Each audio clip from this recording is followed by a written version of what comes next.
Return. Oh. Is that glorified fast food? It's popcorn, man. Oh, it is glorified fast food. It's Timu fast food. Timu, the glorified. Yeah. You know, fast food. That's funny. Man, Trump sucks at picking vice presidents, huh? Uh, That's all I wanted to say. We don't dude, have to. he sucks at just um, I dude, I was thinking all week, you know, somebody had convinced me for like maybe like a nanosecond, like just a nanosecond that he's turning on us. That Trump is turning on us? Like for like a nanosecond, somebody convinced me of that, but then I thought to myself, I really, really, really think he's conducting a very, very big Colonic? mind F on the Arabs. And the only thing that kind of throws a wrench in what I just said is the fact that they continue to brainwash kids on campuses. And he hasn't stopped them from doing it. Unless he will. I don't know. I hope. It'd be nice to hear from It'd be nice him to what hear he told. something in the open, yeah. All right. So, Vance for sure showed himself. He showed Dude, himself. dude, There's no way to deny that. yeah, no, no, there is no way. I mean, we've been saying it. I mean, like, there can't, like, I think you and I said it. There can't be another president after Trump, and there can't be another prime minister after Bibi. Not that we think that both of them are sliced bread or anything like that, but Is it possible that Trump 2000 16 until 220 was the last president? Maybe that was the last president. you mean that presidency? Yeah, like that presidency was the last American presidency, and then after the auto pen, Uh-huh. this Trump administration, this is something else already. This is Yeah. already, Yeah. I think it's post. I think that the auto pen screwed up the country, maybe past the point of fixing, because this is nothing is.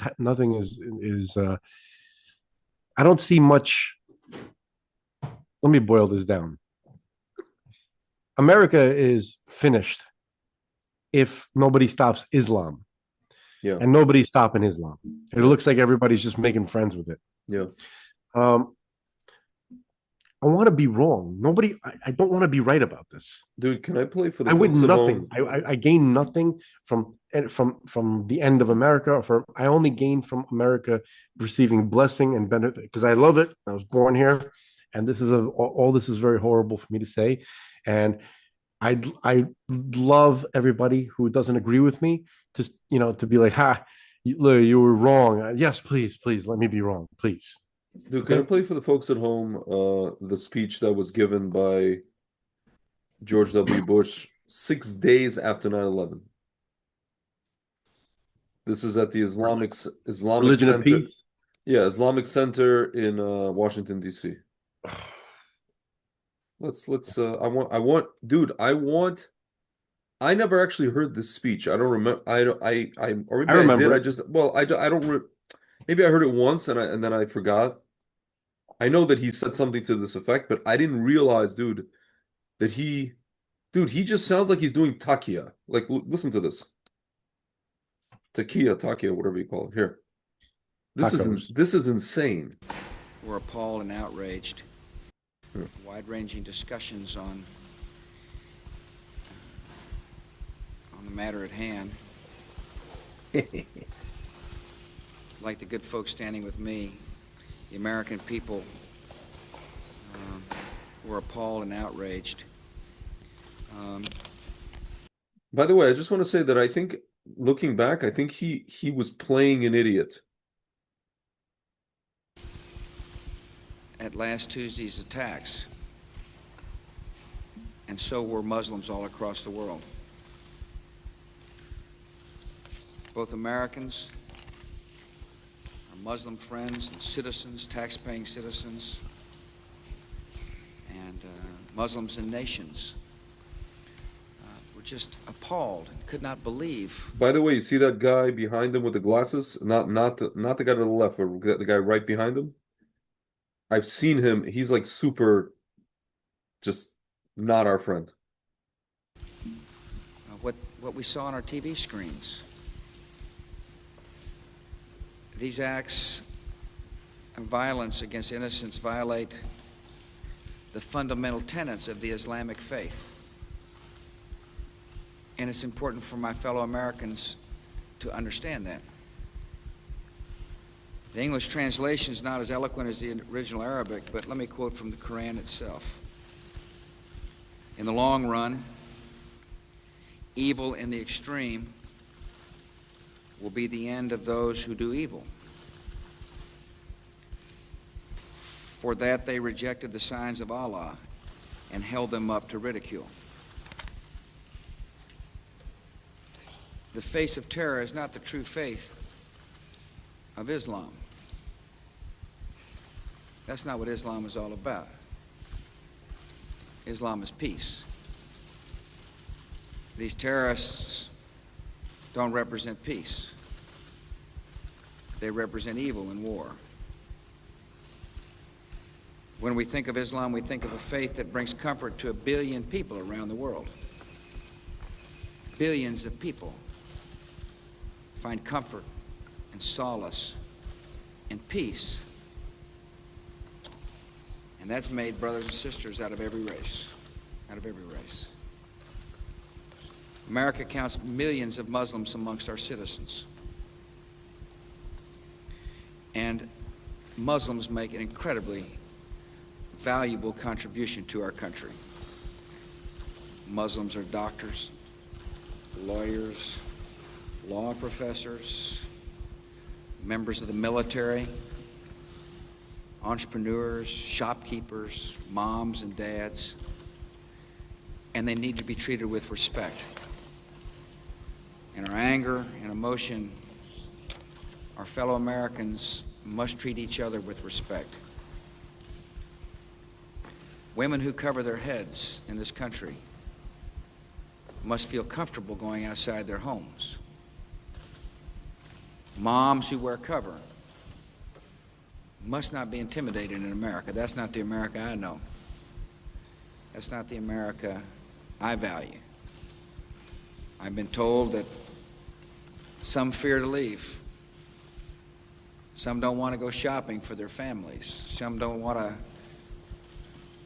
go about their ordinary daily routines because by wearing cover, they're afraid they'll be intimidated. That should not and that will not stand in America. Those who feel like they can intimidate our fellow citizens to take out their anger don't represent the best of America. They represent the worst of humankind. And they should be ashamed of that kind of behavior. Now, this is a great country. It's a great country because we share the same values of respect and dignity and human worth. And it is my honor to be meeting with leaders who feel just the same way I do. They're outraged, they're sad, they love America just as much as I do. And I want to thank you all for giving me a chance to come by, and may God bless us all. Thank you.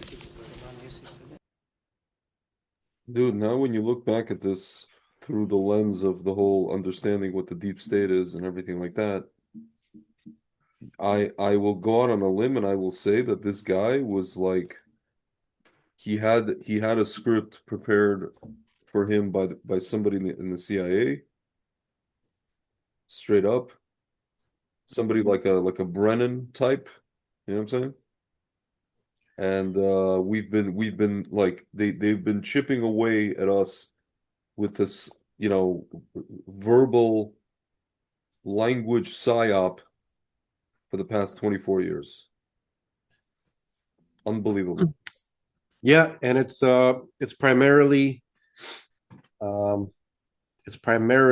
a Republican, Yeah, a rhino yeah, operation. yeah. Even though it's a uniparty thing, but it Yeah. seems like the rhinos have been the most blatant with their prostitution in the Middle East. And I want to play some clips from that movie, Cannonball Run 2. Yeah. Uh, in a moment, because I don't want it to be too lighthearted, but yeah, they basically the Bushes, the Clintons, I guess post Reagan, right? Like even like during Reagan, somehow I don't know, somehow Reagan was maybe a reprieve or a delay of this cartel inside the government. I know I'm starting to sound like Alex Jones, but he's not. He doesn't have the monopoly on English words. Okay, so they are a cartel, right? A deep state cartel. Okay, that they literally sold America back then. Yeah. They just saw it. They're like, all right, to the highest bidder, and it probably went something like what we're about to watch. If you were to cooperate with this and just try, Yes. Cannonball Run 2. Mm-hmm. You just write the chic, like all the chic. Yeah. Here. By the way, they're coming out with a modern Cannonball Run. I don't want to hear it. With what's her face, Megan Fox. Couldn't care less. Unbelievable. Any cigar? Camel. Not the camel schmuck. Winston.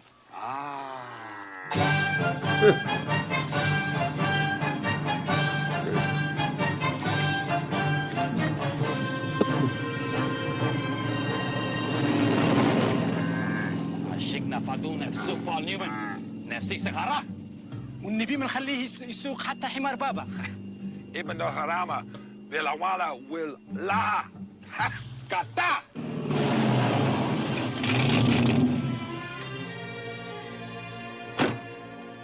Starting tomorrow, you and George will be riding in the car with me. Yes, sir. This is a good. I think he said you and George, if I'm not mistaken. Yeah. How goes you driving, my brother? Allah be praised, dear sister. My speed is rivaled only by the lightning bolts from the heavens.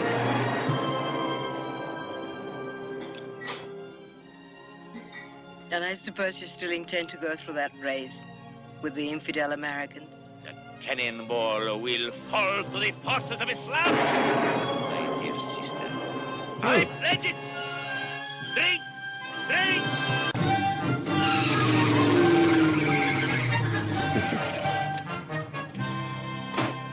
I wonder why that guy parked his truck in the lobby. Only in America. Get me 12 suites. Better yet, the entire floor. Too much couscous.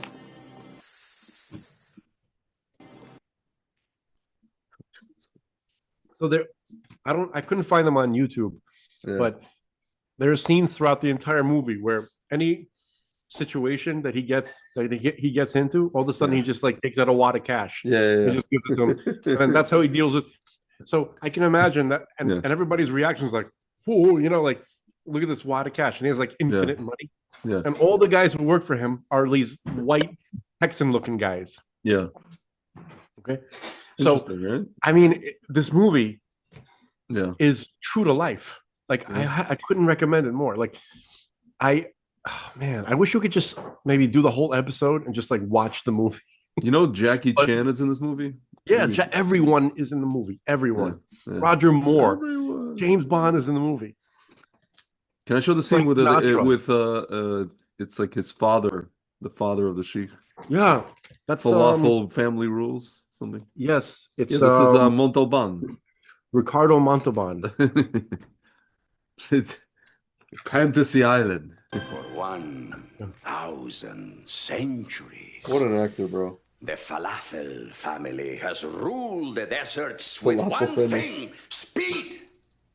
We had the fastest camels and the fastest horses. That's George Bush. Yeah, it looks like due to you know what? We have the fastest planes, the fastest boats, and the fastest cars. ours, except for one. Yours.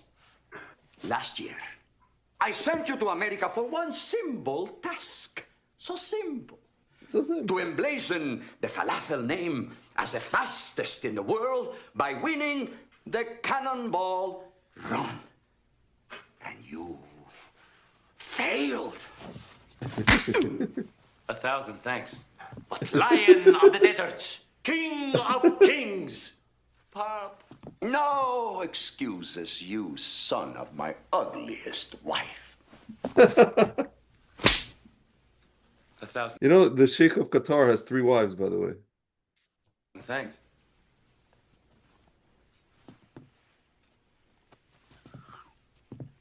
How come you have a blonde, blue-eyed slave? Hmm?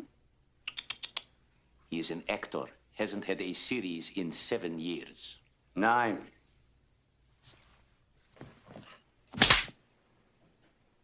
2,000 thanks. I know I didn't win, Pop. I was sick. My ulcer. I order you back to America to win the Cannonball Run. I give you one last chance because you are my only son with a driver's license. But, Pop, there is no Cannonball Run this year. So, buy one. Of course. You're here to learn what you. So that's precisely how everything's happening in America. Yeah. They want, they'll just buy Yeah. everything and everyone for sale. Yeah. And everyone is for Hotels. sale. Everyone, apparently. Yeah.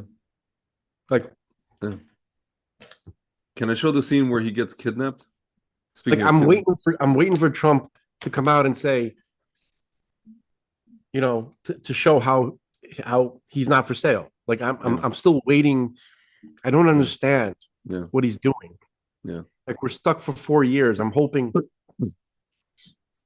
that I'm wrong. I'm hoping that the way he's allowing things to appear is some kind of trick that he's doing. But make no mistake, he's allowing this to appear a certain way for 2 reasons. Either he sold out for real and does not give a fuck because it's already in motion and what are we going to do about it?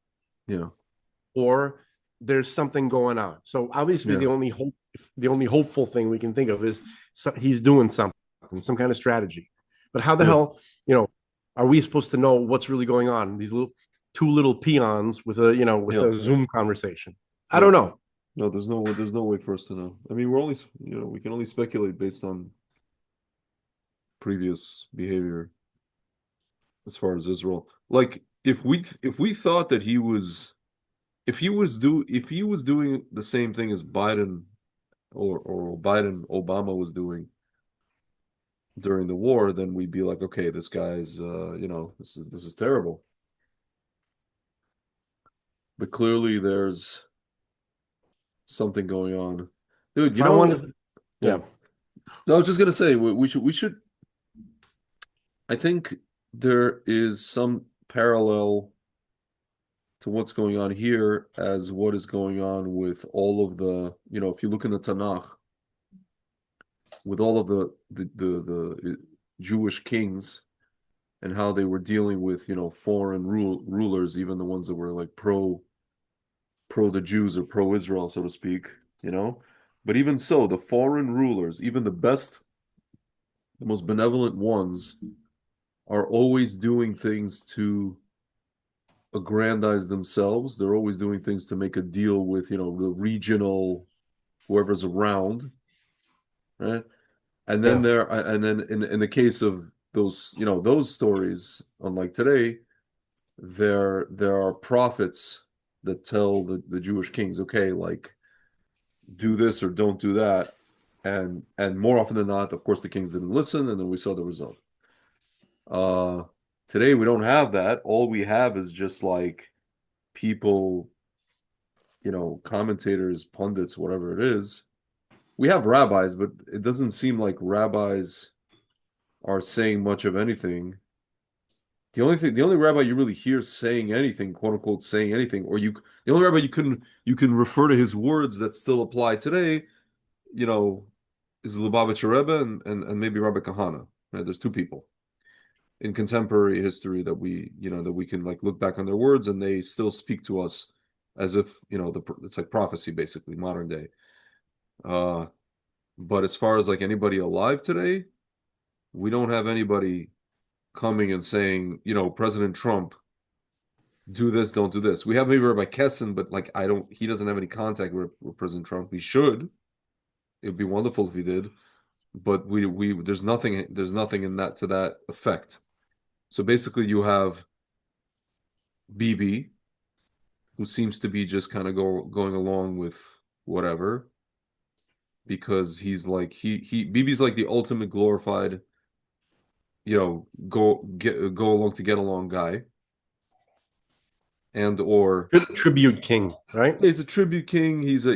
I mean, listen, he's a tribute king when it's like a friend, and then when it's an enemy like Obama, he's good. Yeah, he's good at like parrying these kind of guys away. He's good at holding the fort, so to speak. That I'll give him. But like as far as I have a friend that he says the phrase advancing Jewish history forward. As far as advancing Jewish history forward, Bibi does not do that. That's not his forte. To advance us into Gaza, to advance us to the Temple Mount, to advance us to whatever, right? Anything that needs to be like anything that he actually promised he said he would do if he had a right-wing government, that doesn't seem to be the case. I was saying the other day, I really hope, how basically, you know, uh the story of Hanukkah, right? It's the rededication of the temple. I think it's of the first temple, right? If I'm not mistaken. Yeah. So I really hope Um, that oh no, Hanukkah. No, that's the yeah, second temple. really? Because is this second? Oh, it is. Yeah, yeah. Oh, just the early stages of the second temple. Yes, correct. So I really hope that, because Gush Katif, the pull out, the disengagement happened on Tisha B'Av, right? So I really hope, honestly, I really hope by Hanukkah, some way, somehow, Hashem just pushes us into rectifying this issue.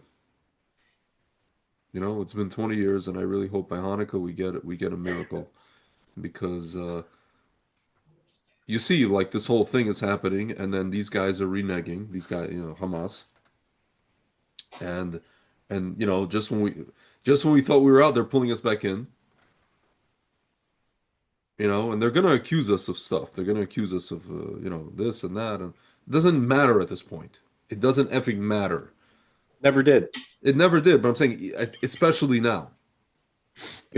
I'm just talking to people like who thought it mattered. Oh, we can't look like we're doing It doesn't matter. They're pulling us in. They have like a few dead, of our dead bodies, dead people left. They're pulling us back into this. We have to finish. We have a new head of Shabak, who's a religious guy. The establishment in Israel fought him. They call him a messianic. Like a.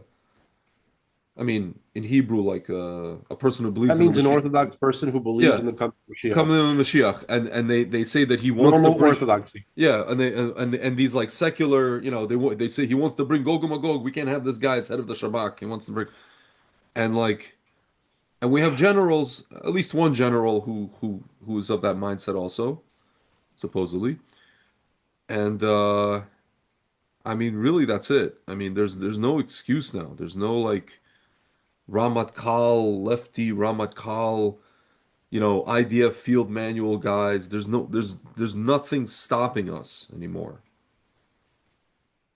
Except for Trump. Except for Trump. Yeah. And So it might not matter. and Kushner. It might not matter who you have, how religious or what a tough guy this general is or that general is. If they basically have bent the knee to Trump. The government of Israel never placed much value on the life of soldiers, right? Like something happens to you once you're, in the mind of the government, once you're a soldier, you're expendable for their political goals, and their political goals are to show how nice they are to and how merciful they are to the worst people on earth who would kill every last one of us. So this is an insane. So the insane have been running the asylum in Israel for a long time. The country, the people of Israel have accepted it as standard, and it's just like, this is apparently this is how it is. We'll sacrifice 900 young soldiers for 20 people. Yeah. Okay. And so 900 for 20 people. Yeah. Okay. And because we want to like produce this like metric, this data of like the lowest civilian to combative ratio as if anybody in the world could give a piss about that ratio. Like everybody's gonna pat. Like, what do they think? They're gonna pat them on the head and say, "Oh, you guys are so not." Nobody. First of all, that would be the worst possible example to follow for any country for their soldiers. If any normal country who actually, whether it's Japan or Swaziland, I don't give a flying F which country. They should never ever follow Israel's example on war fighting, ever. Because to be suicidal and to sacrifice yourself for enemy combatants, right? Like that's like more extreme than like mega pacifist Christianity. Yeah. Do you understand? Like where of course. like that's almost like a Mennonite kind of perspective on the world, where it's very difficult to explain this to anybody. This is it's a horrible. So we're supposed to be a light onto the nations, and we're supposed to teach the world how to behave properly and how to act wisely, and we're supposed to be an example of how people should take care of each other and how a government should care about its citizens and security and everything. And Israel does the opposite of everything that is beneficial to their own people. So no one should follow the example of the secular state of Israel. It's not anything to be proud of. It's a horrible, horrible thing that Jews need to be rescued from. And there's no way to even make modern Israelis understand that. It's just like it's the most frustrating thing, knowing that it's basically, in some ways like NPCs. Yeah, no, like they are. that part of their like consciousness is like, we talked about it all through COVID. It's the same idea as people who take the vax. So so it's a horrible thing, and so it take only Mashiach to come and to shake us out of that. I don't want to hear anybody say, "Oh, we got to do it ourselves for Mashiach can come," because it's basically like it's a catch-22. Yeah. Okay. I can't listen to anybody, no matter how much I respect them in other ways, who tells me, "Oh no, we got to get out of that mindset before." But that's like a pit that you keep digging yourself deeper into, and it's a horrible. A prisoner does not have the key to, release himself from prison. Yeah, there needs to be a rope. Somebody has to lower a rope and then coax the person to even try to climb it. Yeah. And so Mashiach is the one who's going to come and certainly lower the rope, hopefully a little bit more than that, but at least lower a rope, right? It's a horrible situation. And obviously Israel is primarily to blame for it because they don't have to cooperate. I'm an American. The people of Israel, I mean. Yeah. I mean, the government too, but Yeah. but primarily people. Look, I'll say this as an American. I'm not an Israeli. Yeah. I'm not an Israeli. I'm an American who loves America.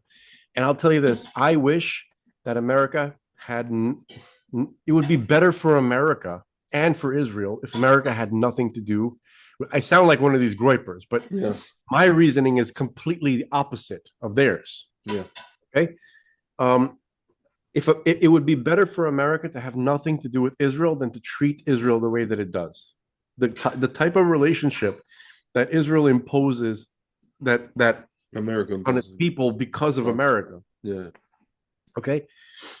Let me rephrase that. The type of relationship that America imposes on Israel, essentially. I mean, that's the bottom line. Yeah. It's very, very horrible. It's a really raw deal for Israel. Mm-hmm. And because of that, I believe calamity and lots of tragedy occurs in America. Yeah. Natural disasters. Yeah. Hurricanes and tornadoes. Well, we know from this week's Torah portion, God tells Abraham, whoever blesses you shall be blessed. That's And exactly what I'm curses talking you about. or shall be cursed, and that's it. And Right. Okay. So if America essentially just said, look, we don't want to get involved in wars. We don't want any boots on the ground. We don't even want to sell you any arms. But we support your existence. We want to be friends with you. We want to do economic trading. We want to visit your country. That's fine. And you know what? We won't sell arms to your enemies either. Okay. If you want, we can help you maybe develop your own arms industry so you can at least have what you need to defend yourself from that would have been ideal. Okay. That would have been the ideal relationship. It would have been a healthier relationship.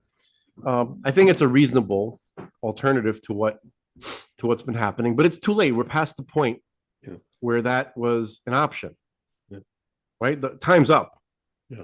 Like we've reached a certain milestone in this whole process where, first of all, what I'm recommending is very unlikely at this point because it takes time to develop an arms industry, to build up the infrastructure, the investments, and all that kind of stuff. And also, it's kind of hard to be at war and do that simultaneously. You know what the craziest thing is? I have a friend who works at one of these, Elbit, Elbit systems.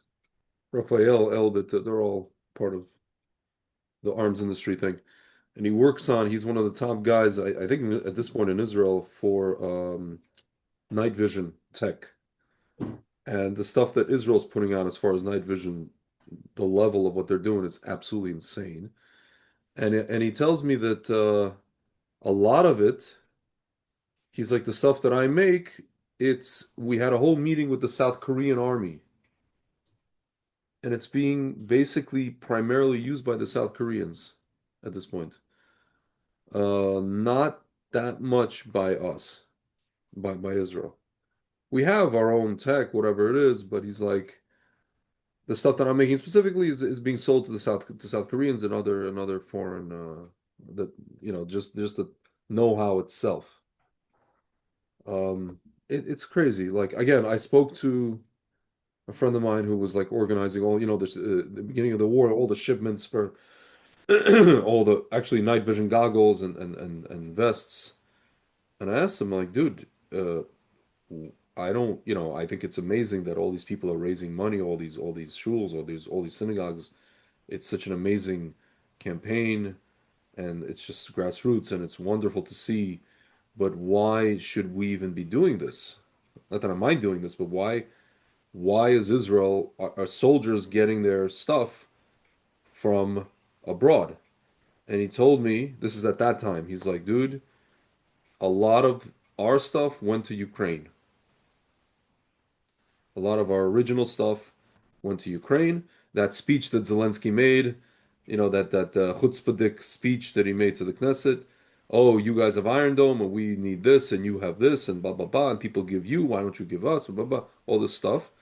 They didn't give missiles, but they gave a consolation prize. They gave all this kind of vests and night Yeah. vision, all this kind of thing.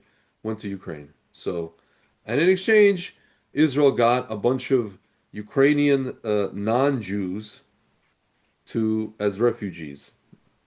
Who will vote for? Who would vote for? I don't know if they're going to stay and be able to vote, but the idea is that they will vote for who? Lieberman. Yes, very good. Shkoyach. I think what's her name? Ayelet Shaked has worked on or did work on basically sending many of these people back because she's just like they can't. They're just being. We're keeping them kind of like temporarily, while the war is going on. But you can't. We have a right of return in this country, in Israel. Right? It's enough that they already abuse that law. People like Lieberman abuse that law to its fullest. You know, uh, I'm not going to use the H word, but he HITLER, but it's like I call it the 1/8. He 1/8 Israel. People with grandfathers, people with great grandfathers, this kind of stuff. People with last names, but not whatever. So that's what they've been doing to Israel, man. I think Israel is the population of Israel in terms of citizens. I think it's like 70% Jewish, 60% actually halakhically Jewish. Halakhically. I don't really care, dude. I just want to make this declaration to anybody watching. If you're one of these people, your pops is Jewish and you came from former Soviet Union and you did this whole, they sometimes show the videos of these people doing, the army conversion, standing in an army uniform going Shema Israel. Unless you one of these people and you keep Shabbat and you keep kosher and you're actually an Orthodox Jew, that conversion, that conversion is gurnished. It's gur. Of course it is. I'm here to tell you to your face. I know people tell you all kinds of nice stories and welcome to the family and blah blah blah blah blah, and you're crying and I hate to be, Mr. I'm going to say it in Russian. Я не хочу быть Бармалей in your face, you know. But you're going to hate me for this. You are not Jewish. You did not And become that's a Jew. okay. You're not. No, and it's okay. I have nothing against you as a person. No, but they think that they became a Jew. And Yeah, it's very trans. yeah, yeah, it's like you're identifying as a Jew, and no, well, it's that the current the way the laws are in the current state of Israel has convinced them that they are becoming a Jew. You're not. The army conversion is horse crap. Again, unless you keep Shabbat and unless you do what I did when I was 30 years old, flip your life upside down from the Yeah. chandelier, then yivre. Okay, and I was born a Jew, and I didn't have to do any of this stuff. I chose to. Look, the identity, this identity that like Israel should have been called Judea. That's what that's what the name of the country should have been called, because if they're going to call it Israel, you got to conquer the entire area of Israel, right? Um, and this whole identity that was created, the Israeli, Yeah. right? The part of the intention of it was to get people to stop being Jewish. Yeah. They eventually wanted to kind of to do what they're doing, like with these army conversions, right? Where they create a new kind of, they don't need religious Jews with like, with the whole getup and everything. They don't need them to be bogged down by observance and by this and that. This kind of like peripheral sort of cultural, slightly Jewish, Ornamental. ornamental kind of identity, and then they need they need a modern secular Israeli, and it's it's really the final exile. It's the final boss. Like if you think about it like this, Yeah. the Jews, the survival of the Jews. Think about the journey of the Jews to survive as Jews, right? As religious Jews, keeping the faith, preserving the knowledge of Torah and the knowledge of how to observe the commandments of God, right? So you have that, and think about everything that those kind of Jews have gone through to survive, right? Yeah. In exile, Yep. in Europe, or wherever else in the Middle East or wherever else they were subjected to literally every trick in the book, every kind of coercion to convert, every kind of uh, offer to assimilate, you know, uh, Christianity, let's say, right? Historically, right? They've tried the harsh approach, and then the kind approach, and everything, or the good cop, bad cop trick, like Yeah. everything. Islam has done the same thing. It's like they have their thing, taqiyya, right? Where Yeah. it's kind of like the way Vance talked about his wife. I'll Yeah. come to church with me or whatever. But if Yeah. she, talk to her eventually, if this and that. So that's Yeah. one approach. The other approach is, convert or die, right? Yeah. Or in the Middle East, Allah or the sword, right? Yeah. Or just pay the jizya, whatever. It's Yeah. everything in the book has been thrown at the Jews, and we're Yeah. still here somehow. We made it through. Yeah. Okay, whatever. Okay, Marano's this, that. whatever. Yeah. Okay. So the Orthodox Jew is still here, the one who preserved the Torah traditions, right, and the Torah knowledge and the language and the history and the intent and the will of God. Yeah. Okay. And we still made it. And Israel, right, the modern state of Israel, right, uh, you know, it's good in a lot of ways, but here we're talking about the negative aspects of it, right? That it's the final boss in this video game of Jewish survival, Yeah. where now you literally have your own people ethnically, right? Yeah. Who have been trying to take you away from the traditions of God, from being an Orthodox Jew. They're trying to change the definition of what it means. Yeah. When it's coming from your own people, that's especially, that's the final boss of the game, as they say. It's popular to say that now, right? Frank, can I mention why? I mean, I think we mentioned this before, but I'll say it again for the folks. There's some ideas. I think Rav Kook even brought this from Avram Yitzhak Cohen Kook, that he said the state of Israel had to be found. It had to be that it was founded by these kind of people that you're describing, uh, to bribe the Satan. Meaning, if the people that would have founded, meaning the religious people that were already settling, just the land, and they were cultivating the land since the 1800s in modernity, they were already doing it for like decades before the state of Israel was founded officially.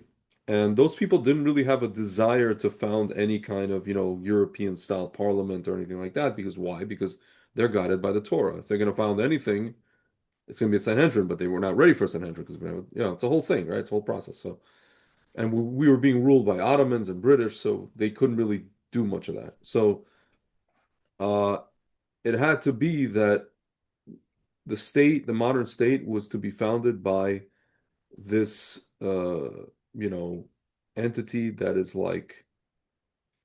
doesn't rile up the Satan, meaning on its own, the Satan will be placated. It will see, oh yeah, this thing is not so for the Torah. At best, it shows, like we said, like the ornamental stuff. It's not. It's a hollow. It's like a shell. So it throws a bone, to the Torah people, traditional people. Just kind of, again, everything is ornamental, but it keeps them at bay, right? The army is going to be, it's going to fight, not in the way that Torah prescribes. And it's funny, the secular state of Israel, up until like the 70s, all those wars that we had in the 50s and 60s, those secular guys were fighting. The way that they were fighting wars was the way you're supposed to. It was almost as if they were looking in the Tractate Sanhedrin, like Moshe Dayan. When somebody comes to kill you, rise up and kill them first. The Egyptians had the tanks lined up, and then we preempted them. We erased, literally erased, like with an eraser, their entire air force. like stirele, просто, like we fly, like pancake, So secular guys were fighting wars according to how you're supposed to fight wars. And then something happened, I think it was like in the 70s. They just decided, you know what? We're just gonna we gotta just like close this project up. They slowly started reanimating everything. But Hashem now, since everything you're seeing in terms of like the right wing rising in Israel, the so-called, uh, religious Zionists, even the Haredim, whatever they look like in the government, that's all God. That's God. Just and then the people are like, wait, a lot of people did wake up after October 7th in terms of religion and tradition. It's not enough, but it's way more than it was. And dude, I think they just did, not that we believe in polls, but they just showed like sample polls. I think if the election happened today in Israel, this same coalition would get 66. Again, not that I'm like a huge fan of it. It would get 66 seats, meaning it just shows that the majority, more and more and more and more people in Israel are right-wing, traditional, even, religious, becoming religious, and that's all God. He's doing that. Uh, and the only thing that's left to do is for Israel just to be an independent country. Yeah. Independent, So not be against America, not America to be against it, not vice versa. Just America's an independent country, Israel's an independent country, everybody's friends, and Israel, when Israel has a war, Israel is allowed to, win the war and finish the war and do what it needs to do autonomously, like any country would. The military brass gets together. What are we doing today? Okay, here's what we're doing. We don't have to. Do we have to ask the president? No, we don't have to ask the president of America. We don't have to get approval from anybody. That is it. Like, okay, but what you're describing is not going to happen. you don't think it's gonna happen? No. I think Hashem is gonna push us into it. That's what I think. I don't know. We're having a fight back behind my computer. There's two kitties, Summer and Squeaky. Squeaky. They're debating also. Yeah. It's not, it's, I don't think, I think the Jewish people are too beaten down to be that independent. I think it's going to take Mashiach as a leader to come and to get the Jewish people to snap out of their subservient mindset and to take the lead in the world. Because America is failing morally.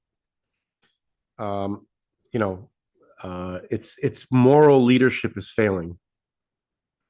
Talking to your mom, dad? Sorry, I'm just responding. Yeah. Sorry. It shows, like, what's been happening the past couple of days, right?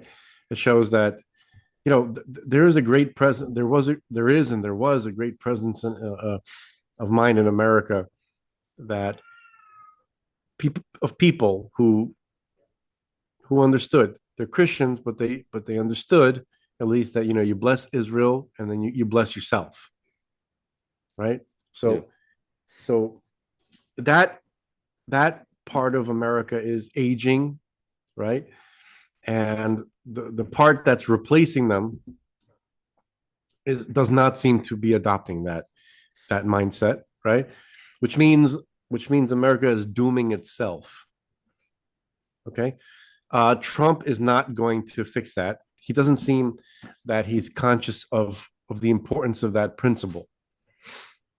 I'm just going based off of not what I hope for or what I want to be in denial about or fantasize that Trump he has a master plan and all this kind of stuff, and he's all knowing and blah blah blah, like we all hoped, right?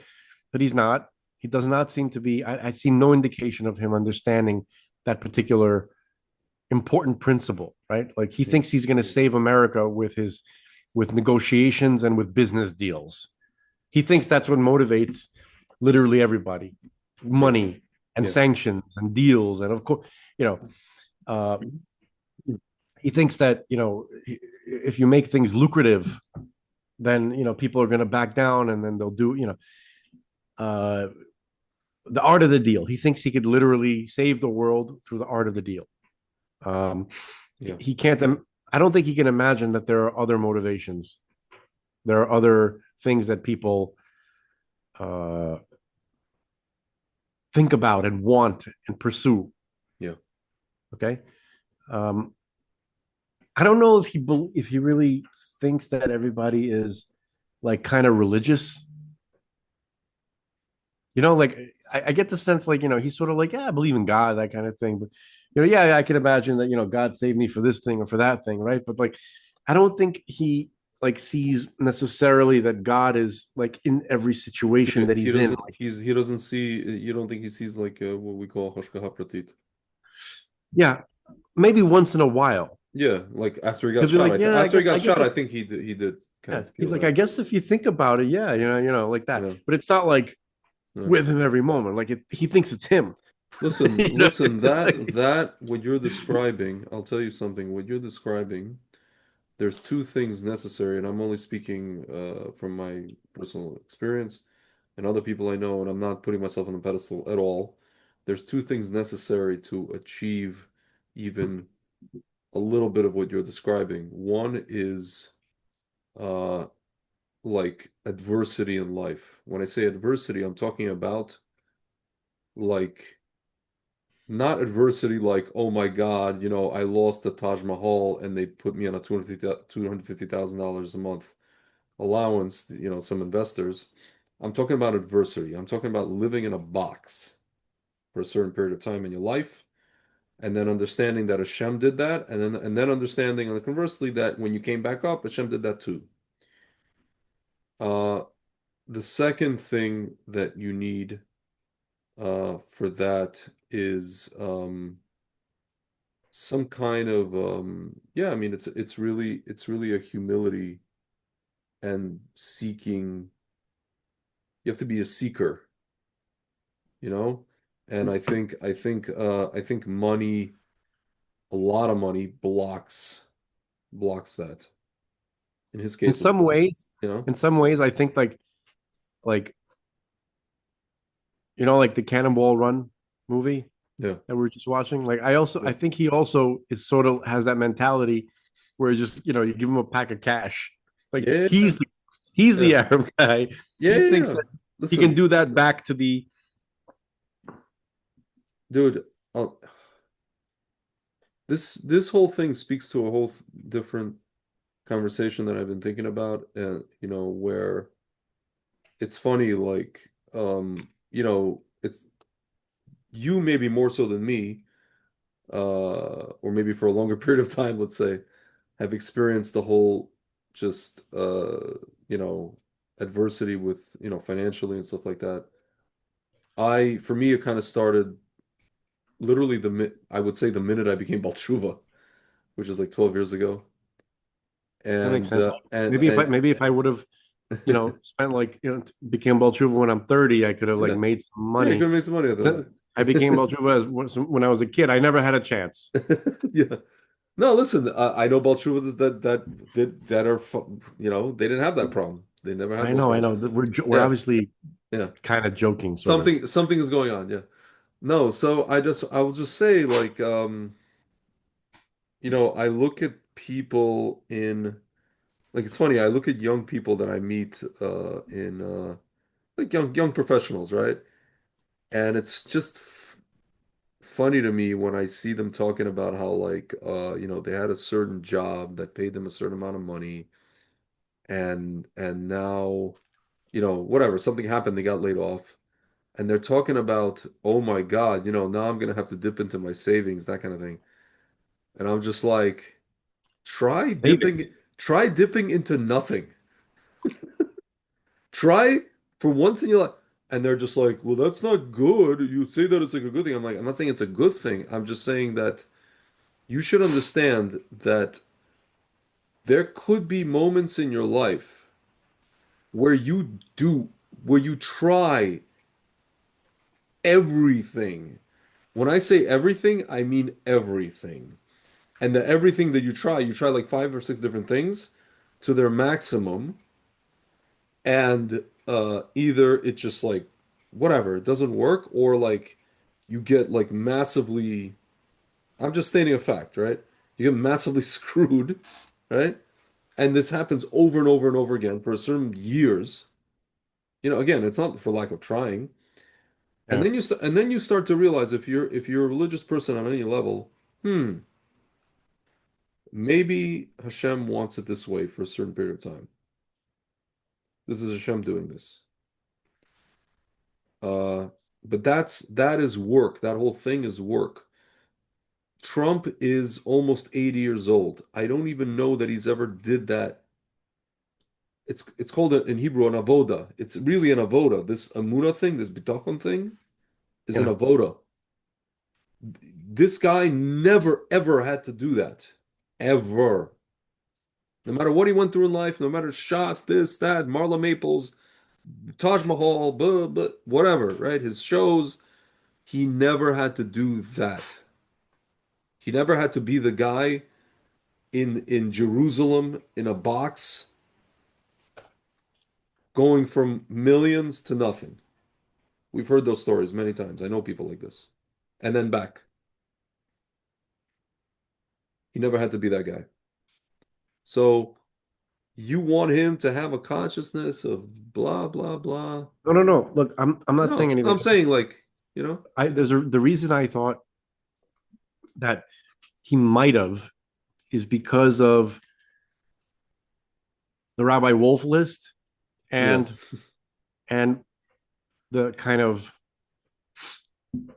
role he was flung into, yeah. which is as described by Rabbi Kessin.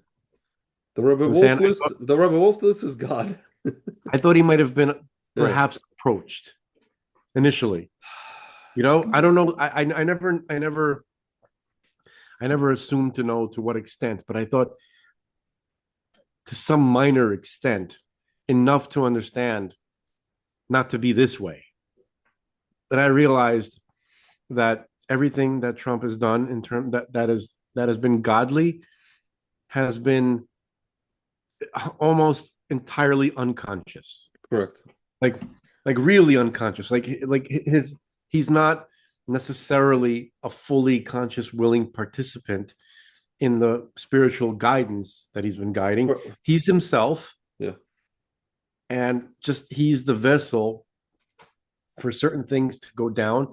But after a while, it's just like he doesn't continue on with. Frank, do you want to know who I think? I theorize, I speculate who influenced Trump because all the stuff, the Rebel Wolf stuff was in the first go around. David Friedman? No, I think it was Ivanka.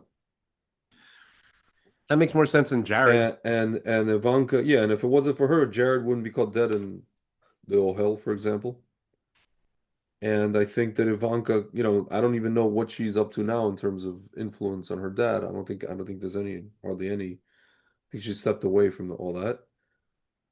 And I thought that Jared also would, but apparently, I guess not. Unfortunately not. And it looks like she doesn't really have much influence over him. I don't know. I'm not sure. Because listen, this is a woman, you could say whatever you want about her rabbi. This is a woman who came to authentic Judaism on her own. She is serious about it.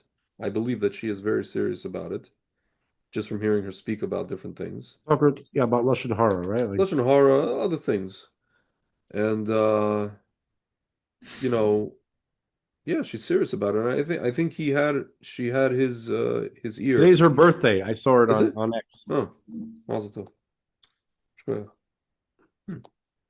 That's when I was thinking about her, like recently, not her, but like the idea, right? Yeah. Of her. And I was thinking, like, Trump made it when he was talking at the Knesset somewhere, he made a crack about Jared. He's like, he likes, he liked Israel so much, Ivanka converted or something like that, Yeah. So I feel like I always thought, I wonder how he felt about that. You know, like I can imagine how he perhaps he might not be that happy about it. You know, it might be kind of an adjustment, Yeah. to say the least, right? So he might be pissed at the Jews, right? Because I think she's his favorite kid, Yeah. right? Yeah. And he's kind of pissed, maybe like, he's like, she's doing Shabbos again, and I want to do a barbecue at Mar-a-Lago. She won't eat the pork chops, that kind of stuff, like I've been through that too, Yeah. in the sense where, my family was not religious at all. And then, and I would not participate in the stuff. Like all of a sudden there's no New Year's tree in our Yeah. house. Yeah. And, and myself and my parents, we used to love to have a freaking Christmas tree in the house. It wasn't a Christmas tree. Novi God. It was a New Year's tree in Soviet Novi Russia. God in Russia. Yeah. Novi God. Yeah. Okay. It wasn't religious. It's just a nice tradition to have on New Year's, not on whatever. The point is that like you had all this kind of like nice, fun stuff. That when you become Jewish, all of a sudden it's not there anymore, right? And you're like, oh, I feel like I lost my little girl, like that kind of thing. Yeah. So he's probably pissed at the Jews, right? If you think about it, right? Maybe. Yeah. But anyway, because of that, I was kind of like thinking about that aspect of it, and I'm like, is second term Trump Pharaoh? Like when the Torah says, and a new Pharaoh came and he did not remember Joseph. Yeah. So I'm thinking and then we have commentaries that say it was actually the same Pharaoh. Yeah. And so he just changed. Yeah. Something right. Like that. So is Trump becoming the Exodus Pharaoh? And I really don't know. And another similarity is that Pharaoh's daughter, Batya, right? Yeah. She's the lady who raised Moses, right? She went out in the Exodus too. Like she converted. Pharaoh's own daughter converted to Judaism, right? It's like when she got Moses, when baby Moses, right? She reached out, like her arms stretched out to grab him, right? It says she was bathing, but she was doing the mikvah, the conversion, at that moment. Yeah. Okay. So Ivanka, could be like Pharaoh's daughter, right? Who she goes out with the Jews during the Exodus. Yeah. She's even mentioned in the Song of the Sea, isn't she? Yes. Right. So I was just wondering. So it could be like Trump is sort of like, it could be like all these different elements coming together, like the good part of Asav, maybe not, pure good, right? Yeah. With a mixture of like Cyrus, maybe here and there, and then maybe also some of the other. It's kind of like an amalgamation of all those kind of characters, maybe lumped into one. Maybe not just Asav. It's like we've heard of all these ideas connected to him or to his role. Yeah. It's confounding, really. Like, who is he? At this point, it's difficult to figure out. Like, who is he today? Yeah. First term Trump. Rabbi Kessin just released a new lecture. I hadn't had a chance to listen to it yet. It's not a new lecture. It's something from like when he was young. I listened to it. It's an audio. Oh, really? His an older voice is recording? like, it's just an older. He sounds like a young guy. Sounds like a kid. I know. When Yeah, I was in the 90s, right? So, but back then he was even then. I mean, people don't understand. Rabbi Kessin is a genius. Like he was given he got his ordination from Rabbi Moshe Feinstein. Moshe Feinstein. Yeah. Like yeah.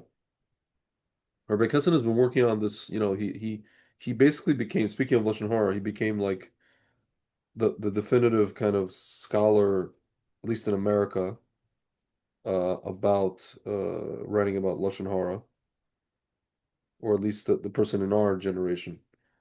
And also he became the person he started compiling, or reorganizing how the Mishnah is taught. I sat down with him once in his apartment in Jerusalem, and he showed me this whole thing, and he goes, the way, the order in which the Mishnah is taught today is literally out of order. Speaking of Al Pacino, you're out of order. It's literally out of order. He's like the system. He shows me a system that he created, right? And he like categorized them in topics as opposed to like the way I don't want to get into it too much, but the way it's been done literally since Hazal is it was made for people who were constantly learning it at that time, and that's all they were doing. So in this generation, we need a different method. And he says the way that I compiled it, you can learn it in a very short period of time and very, very well in terms of remembering it. Because the way that it is now, the way that it's been done for however many centuries, it's difficult for a lot of people. And he's undertaken this project for, I don't know, decades now. And I think he's still looking for like funding to finish it and everything like that. It's difficult because obviously the Jewish world is, tradition is tradition.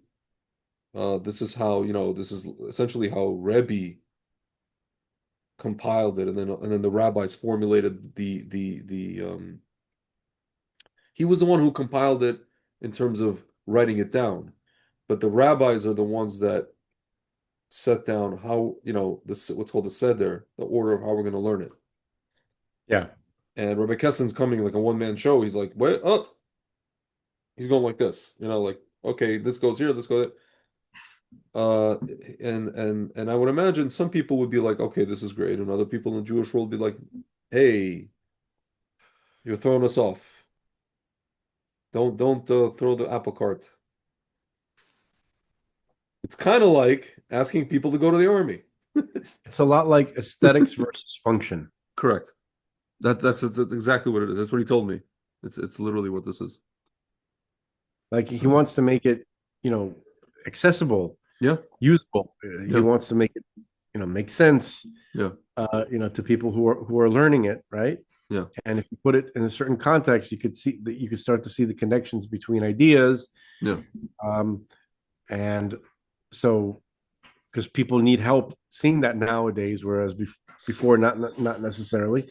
Yeah. So yeah, but this is a very niche Yeah. topic of discussion. This No, is not it is apply niche. to most of the people listening. I know, but I'm just saying it is niche, but it is also. I just wanted to give an insight into, I wanted to give an insight into the person that has been talking about. This obviously only applies to Candace Owens, the Talmud expert. Yes, of course. No, meaning Rabbi Kessin is the person who first brought the whole idea of Trump being who he is, and I wanted to just give an insight into who Rabbi Kessin is. It's not like not just some rabbis talking about politics and he just coming up with. This is a Talmid Chacham. This is a serious person who gets like downloads. You know what I mean? Like, so he kind of has like a understanding of who is who. On some level, I am curious to see like what he has to say about Trump's latest behavior. I'm gonna call him.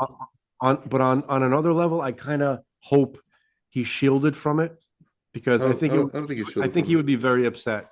I don't know. No, I don't think he's shielded from it. And I think not only I don't think he's shielded from it. I think he no. When I talk to him, he's always like he has an emotional intelligence. He always like it's funny in a way you could say he always he always figures out some sort of justification, quote unquote, for what we're looking at. I remember when he was talking about Gideon Sar, for example. Oh, Gideon Sar, and Gideon Sar was actually offered, to be the prime minister.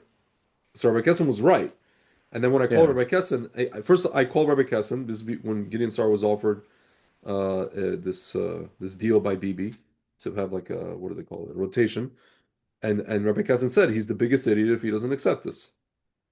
Because he's like, because I told him to his face, all you got to do is accept. It's decided in Shemaim. All you have to do is accept. And this is, I didn't know how it was going to be. And then after he didn't accept, I called Rabbi Kessin again. I remember where I was too. I was in Miami. I called him. He's like, he's such an idiot. He's such an idiot. I can't believe this. I told him he's such an idiot. So, but at the same time, and then, oh no. So then after that, he said, he basically came up with this whole thing about how, whatever. He came up with the whole thing why Sar didn't accept and this and that and why Bibi had to become, and what's going to happen now and all these kind of things. He always has an out. I got, if you will. Well, I mean, he has a lot of speculation. That's what it is, like Maybe sprinkled with some with some spiritual insight. Yeah. As well, what we call maybe some level of Ruach HaKodesh to some extent, it's very minimal nowadays, right? Yeah. But so far,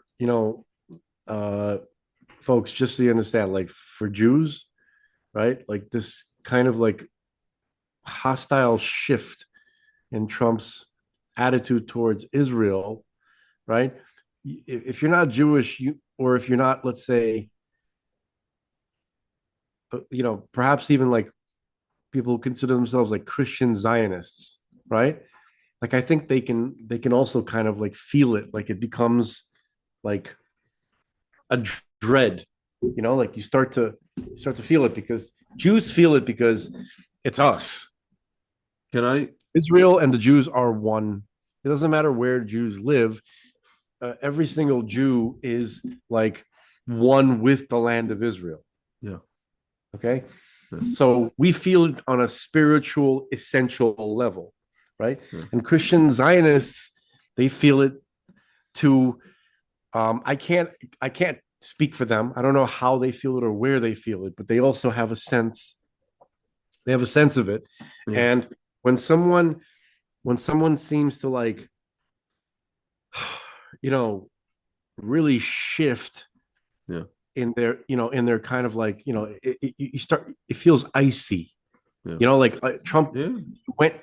went cold, yeah. Okay, all of a sudden, and it's really bizarre, and it's very, very hurtful, and it's scary, it's frightening, it's really mean, and unless like I'm not gonna ask anybody to feel what I feel. Like yeah. There's no way to, there's no way to really extend your emotions to someone else. Yeah.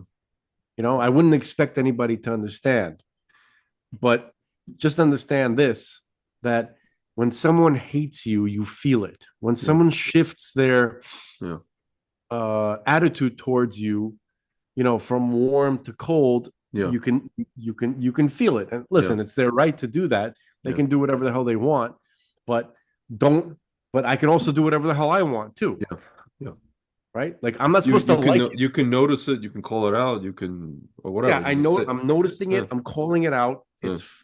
It's fucked up. He doesn't really seem to give a flying shit about Jewish soldiers. Yeah. Like it's sort of like Vance has become a projection of Trump's attitude. Like Trump is not even talking about it that much. Yeah. He's just letting Vance be his spokesman for how he fucking feels about Israel and Jews now. Yeah. Okay. So I'm not really big fan of Trump in recent months and days. Yeah. If it turns out, it was this whole psyop thing, and he had to do it. He went under sting. Yeah. It's a sting, and he went undercover, and he had to do this and make us think that. Whatever. Okay, if that's how he, am I really supposed to sit around expecting that and like count? Like again, like I said last time, I'm not going to put more faith in Trump than I do God himself. Okay, like that kind of trust. Yeah. Well, only God I deserves. think that's what God wants. Actually, that's what he did. Right. Yeah. And if Trump, and if Trump expects that kind of thing, then Frank, can I play? You can wish in one hand and crap in the other and see Yeah. which one Yeah. gets filled up first, as Burgess Yes. Meredith used to say. Yes. So you mentioned Christian John. This is, Michelle Bachmann, obviously, we remember her. Yeah. She spoke recently about this whole thing at one of these evangelical events. I want to find the part. Holy Spirit would show me, Jack, or for this wonderful church, gas in the world. 330,000 people Oh, here. of terrorism in the world.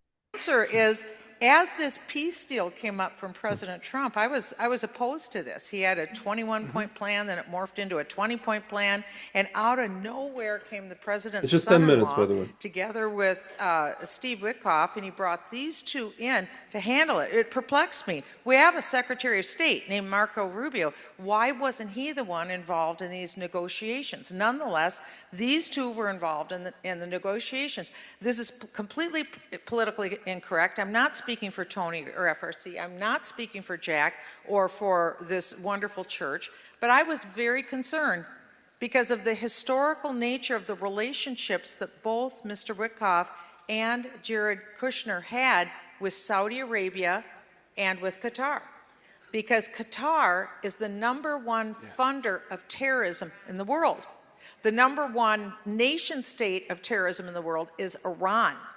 So they're twin nations that are twin partners in terror. Iran is the chief sponsor of terrorism. Qatar is the chief funder. You need to know this about Qatar. Qatar is only 330,000 people. That's it. It's the size of Pittsburgh. That's Qatar. They have 2 million slaves that work for them. They take their passports away from them, but it's only 330,000 people. So why are they such smarty pants, Qatar? It's because they have money. They control 14% of the natural gas in the world, 330,000 people. These are the richest people in the world in Qatar, some of the richest. And so one thing that I do know, they believe very strongly in political Islam. And so they are all about advancing, conquering the world for Islam. They're very committed. So they put their money where their mouth is. They're the chief propagandists in the world. So then what happened in the last few months from America? President Trump. President Trump's first foreign policy trip was to meet with Qatar, with Saudi Arabia. Of the 19 hijackers who took down the Twin Towers and the Pentagon and Flight 93, 17 of the 19 were Saudis. So we're trying to have a relationship with the Saudis and the Qataris and Syria. The self-appointed president of Syria was #4 on the terror watch list. We were offering $10 million for the scalp of this guy who appointed himself the head of Syria. And when President Trump went over, this terrorist put on a suit, trimmed his beard, changed his clothes, and President Trump's in a photo shaking hands with this guy. And I just thought, this is a little shocking to me. You normally don't see something like this. But there's been a lot of private deals done, financial deals with people who are involved in foreign policy. This is very unusual. If you have Qatar's junior business partners conducting American foreign policy with them, especially regarding Israel, I've never seen anything like this before. So I'm standing back trying to watch what's going on. So then the plan comes out, and this made all the bells go off in my head, because contained with the plan is the understanding that Israel, that by the way, they were within 2 weeks of winning this war with Hamas. They already controlled 80% of Gaza. They were just right there coming in for the victory. Go back to World War II. We soundly defeated Imperial Japan, soundly defeated Nazi Germany. So when that happened, they're clear winner, clear loser. That's what you need in the Middle East for the Arab mind. That's right. The Arab mind needs to know there's a clear winner, clear loser, and by the way, the loser loses land. That's how the Arab mind works. So just about as Israel is reaching the goalpost, in comes our envoys, Witkoff and Jared Kushner, and say, wait, stop it. You can't win. Sorry, we're not going to let you win. And so now we're going to have a ceasefire. And now we're going to negotiate. And in the negotiation, Israel, you're not getting control over the land. You're not getting it. And by the way, if the Arabs do everything right, there's a hint they might get their own state out of this deal. Judea, Samaria, and maybe Gaza for their own country. I mean, this is like shocking stuff. Absolute barbarians, murdering, raping barbarians. They're going to get rewarded, and Israel's going to get what? 20 emaciated people back? That's what they're getting out of the deal? 20 emaciated people and dead corpses? That's the deal they're getting after they've lost the lives of 2,500 people in 2 years in this nation, when we saw one miracle from the hand of God after another, week after week after week, you saw the miraculous hand of Almighty God win and defeat Hezbollah, defeat Iran, defeat in Yemen, defeat every enemy on 7 front wars. We watched the Bible play out for the last 2 years, and God was victorious over Israel's enemies. And just as we have the weakest of all enemies, Hamas, and Israel's about to go and defeat them, because again, Israel is handcuffed. We, the United States, we were the bad guys for the last 2 years. Under the Biden administration, America handcuffed Israel and told them, you're not allowed to win. You can't win. And we denied them ammunition. We denied them weapons. We made Israel's life miserable. That was under Joe Biden. Then when President Trump came in, it took a long time to ramp up to get them the weapons and the ammunition. But then weirdly, out of nowhere, Jared Kushner re-enters the scene. What had he been doing? He struck a $2.5 billion deal with the Saudis and the Qataris when President Trump left office the first time. Okay, that's his thing. That's what he's doing. But you're going to bring him back in to negotiate the deal? Somebody who has financial arrangements on the line and is a junior business partner of Saudi Arabia that's clearly been involved in terrorism against the United States, and Qatar, which is actively involved in terrorism. And you should know this, by the way. You wonder why American students, Christians, conservatives have turned against Israel? I'll tell you why. It's because for the last 2 years, it's documented, Qatar has spent over $200 billion in America targeting your kids and targeting you. They spent it on American newsrooms, on influencers, and in academic institutions. So all those riots at Columbia University paid for courtesy of Qatar. Not just Soros, Qatar. Okay, so why is American policy that we're going to allow that? Why is it that 2 weeks ago, President Trump announced an executive order that we, the United States, are going to give a NATO-type guarantee to Qatar? Anybody who attacks Qatar, America is going to defend Qatar. In what universe? Why? This just came out. Just this week it came out. I love Pete Hegseth. Went to church with him since he was in high school. Beautiful believer. But he had a meeting where he was with, I think, his counterpart from Qatar, saying that now we are going to host Qatari F-15s in Boise, Idaho, on an American airbase. So why are we rewarding the chief funder of terrorism, the nation that has housed and hosted Hamas and the Muslim Brotherhood, a radical terrorist organization? Right. Why are we rewarding them when their goal is, and they've been propagandizing our students against Israel? Why are we doing this? So I'm asking these questions and thinking, I don't know, I'm looking at this 20-point plan, and they're talking about taking away Israel's land, which would violate Joel chapter 3, that's right, verses 1 through 3, and perhaps take away control, or at least at minimum, allowing Israel the right to annex, which means to put their sovereignty over Judea, Samaria, which since 1967, Israel owned Gaza, and they've owned Judea, Samaria. So under international law, this is their land. And now it looks like under the Trump plan, the plan is saying, yeah, Israel, you've owned it since 67, but Gaza, we're going to sever that off, and we're going to give it to Qatar, and we're going to give it to Saudi Arabia, and we're going to give it to all these wealthy Arabs. Right. You paid the blood and treasure, but we're giving it to them. In what universe? And Judea, Samaria. In what universe? She's the only person of any kind of political prominence that has engaged in such an exposition. But what political prominence? She's not in office anymore anywhere. I know. I'm saying I know she's not. I'm just trying to tell you she's like out of any person that's like known, let's say, right?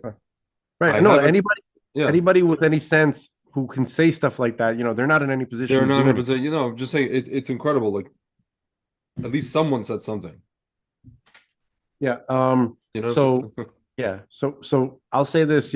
President Trump. You send something, and he's not going to listen to this, obviously, and no one he knows is ever going to listen to this. But you send something out into the universe, and it could reach him somehow, maybe subconsciously. You seem to have lost your mind, sir, and I still support you, but you have turned your back and you've betrayed me. I represent. Can I read? She mentioned Joel chapter 3, book of Yoel, the prophet Yoel. Yeah. I want to read to you just the English, simple English. What it says. It shall come to pass afterwards that I will pour out my spirit upon all flesh, and your sons and your daughters shall prophesy, your old men shall dream dreams, and your young men shall see visions. Also upon the servants and upon the handmaids in those days I will pour out my spirit. I will show wonders in the heavens and earth, blood and fire and pillars of smoke. The sun shall be turned into darkness and the moon into blood before the great and terrible day of the Lord come. And it shall come to pass that whoever shall call on the name of the Lord shall be delivered. For in Mount Zion and in Jerusalem shall be those that escape, as the Lord hath said, and among the remnants, those whom the Lord shall call. 1 second. I think this is chapter 3, right? I think there was another. 1 second. There was more. Oh, nations are judged. Yeah. I will. In those days and at that time, when I restore the fortunes of Judah and Jerusalem, I will gather all nations. I bring them down the valley of Jehoshaphat. There I will put them on trial for what they did to my inheritance, my people Israel, because they scattered my people among the nations and divided up my land. They cast lots for my people and traded boys for prostitutes and sold girls for wine to drink. Now what have you against me, to Tyre and Sidon and all you regions of Philistia? Are you repaying me for something I have done? If you are paying me back, I will swiftly and speedily return on your own heads what you have done. For you took my silver and my gold and carried off my finest treasures to your temples. You sold the people of Judah and Jerusalem to the Greeks, that you might send them far from their homeland. See, I am going to rouse them out of the places to which you sold them, and I will return on your own heads what you have done. I will sell your sons and daughters to the people of Judah, and they will sell them to the Sabaeans, a nation far away. The Lord has spoken. Proclaim this among the nations. Prepare for war. Rouse the warriors. Let all the fighting men draw near and attack. Beat your plowshares into swords, and your pruning hooks into spears. Let the weaklings say, I am strong. Come quickly, all you nations from every side, and assemble there. Bring down your warriors, Lord. Let the nations be roused. Let them advance into the valley of Jehoshaphat, for there I will sit. Okay, so we read that already. Basically, it's talking about this whole thing. And I assume that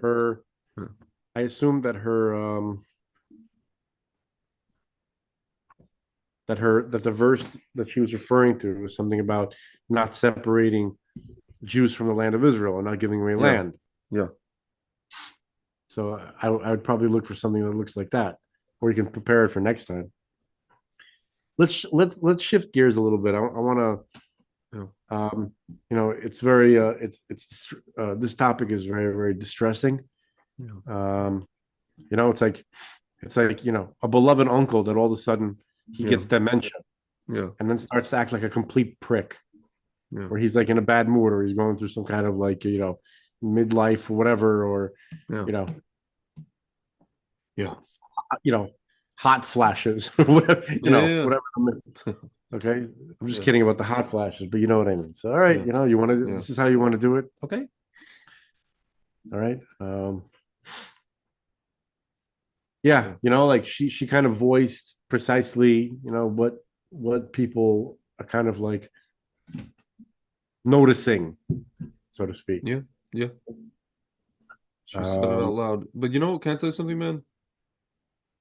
Whenever there's something that a lot of people notice and and they're talking amongst friends and they're asking, like you and I are asking each other, oh, why is this, why is that, why is he doing this, why, and all our friends are people in Israel that I know is asking the same. It's all on like social media, but then a person actually comes out like that and gives this whole like thing. Yeah. I think that's powerful anyway, and I think that's you know I posted this on my Instagram, and like a few whatever kind of prominent pro-Israel people picked it up.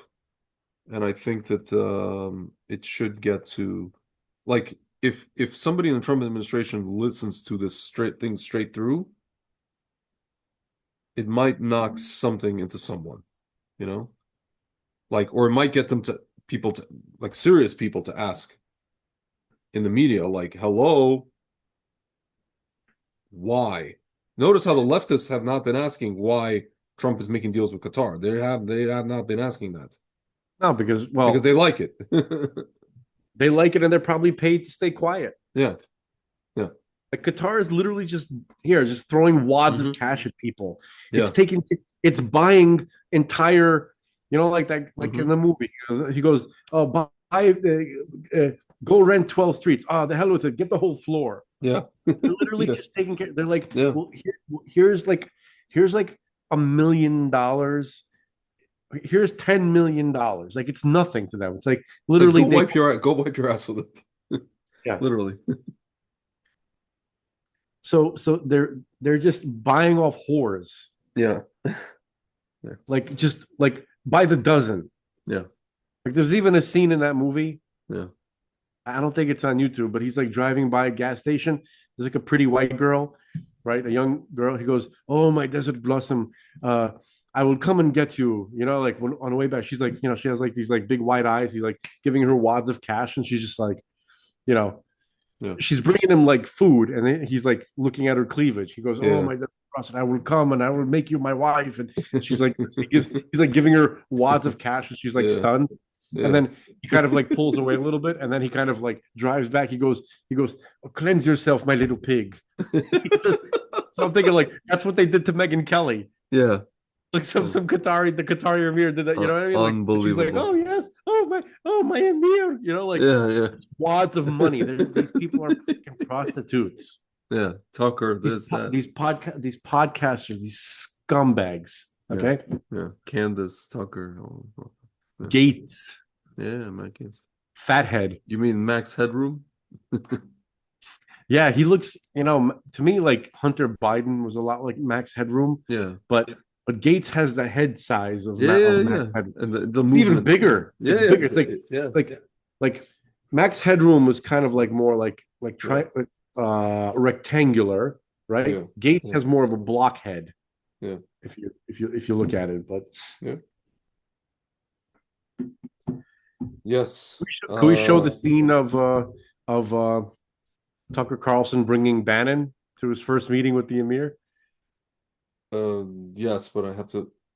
How do It's I on even my like? wall. It's on your wall. Oh yes, yes. It's like super short, but yeah. It's like 10. It's like 15 seconds. Yeah. Might take longer to find it. Yes, because you have a lot of stuff here. I've been sharing. I feel like our allies, Yeah. the few that we are, I need to like promote them as much as possible. Like Dinesh D'Souza, people like that. We've never felt more alone than recently. It's really crazy. Here, a second. Yeah, you have a lot of reposts. That's why it's hard to. It's just like it's gonna take like a minute. Yeah. It's Iranian guy. I love how the Iranian guy, they tried to convert somebody to Islam. In Japan, yeah, In yeah, Japan, yeah. one Awesome. one guy converted, he wasn't even Japanese. He wasn't even Japanese. I love Japan. Like Japan's They're just awesome. like they just elected the most right-wing president of all time. Japan. Yeah. This lady. They're like the guy's like, would you like to make Allah? No. No, No. exactly. Japanese prime minister. Here.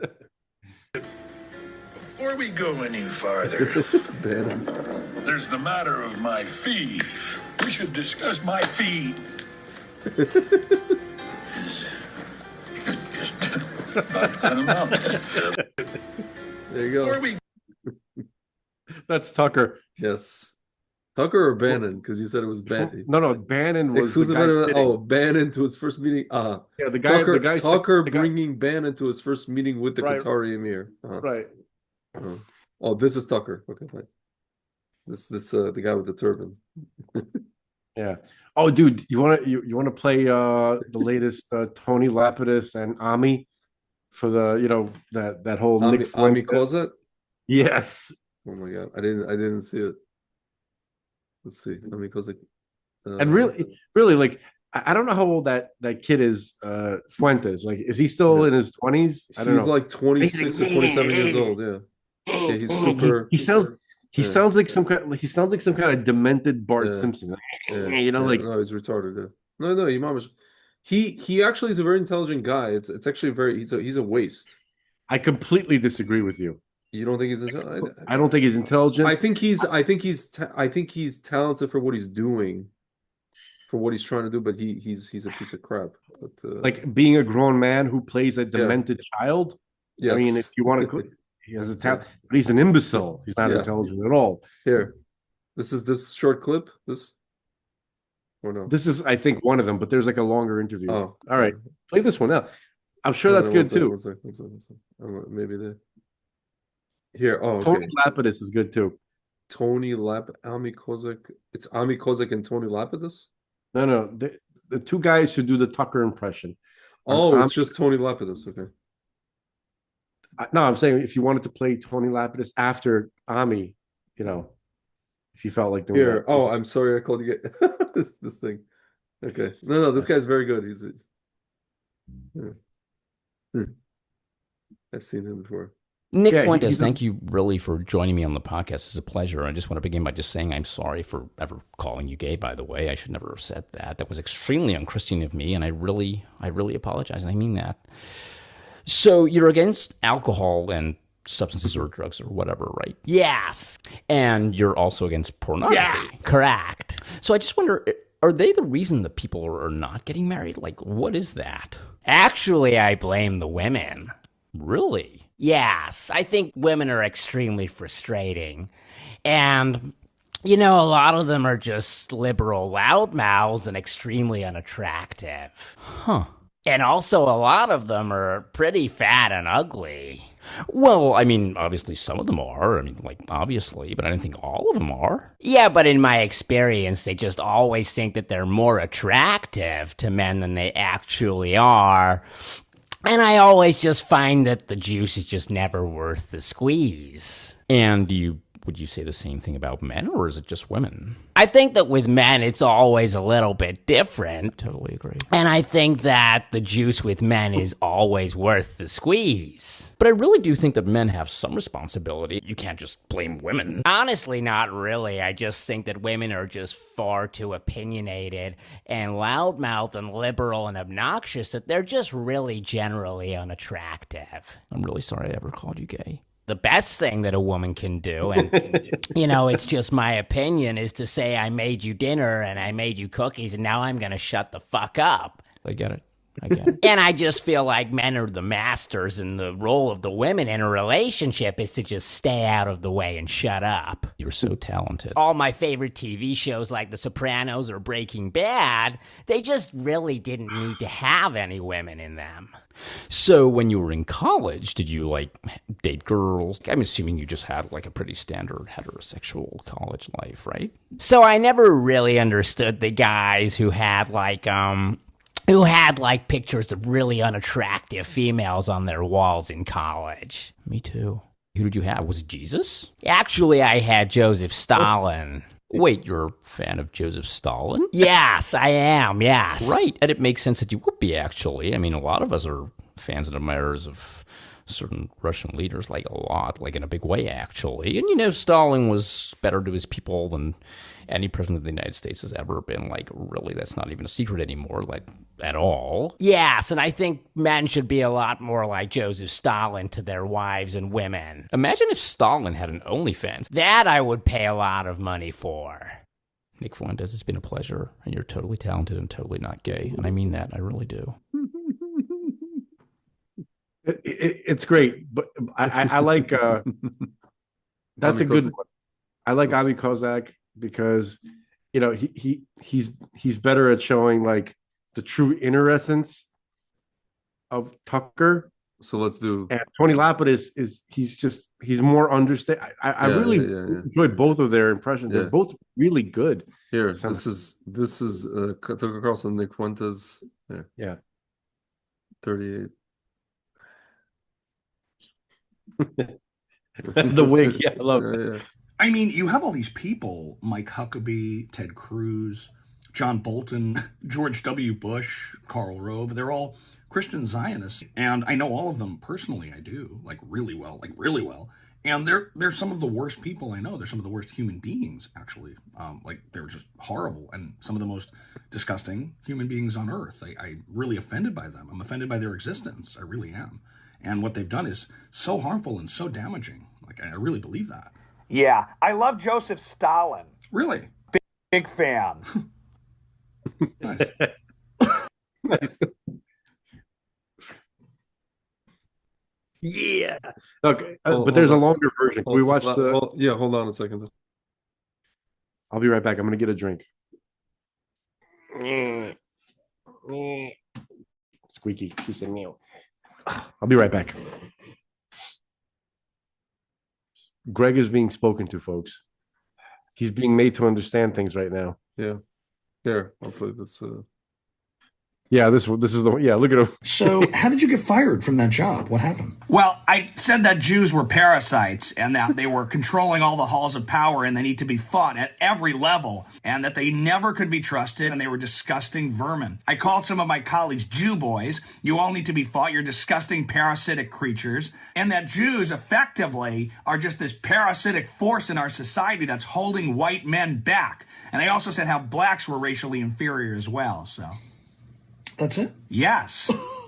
That was it. I can't understand why that would upset people. And what happened next after that? And after that, they just fired me, so. Oh. And who likes parasites anyway? I mean, I don't know anyone who likes parasites. I had a stomach bug that was a parasite. I had diarrhea for a week. It was bad. It was bad, like really bad. I remember it was... I ended up having to see a gastro who was Jewish, actually, and oops, I guess they start it and they finish it. Exactly. And so you said all those things, you said them. What are your actual beliefs? Like, what do you believe? I'm generally a good person. I'm a Catholic. I love everybody. I want everybody to succeed. Right, of course. I certainly don't wish harm to any people. I'm not a violent person. And I'm just a regular, fun-loving guy who wants everyone to prosper together. So, despite everything you've actually said, like everything you've ever said, you don't actually believe all those things.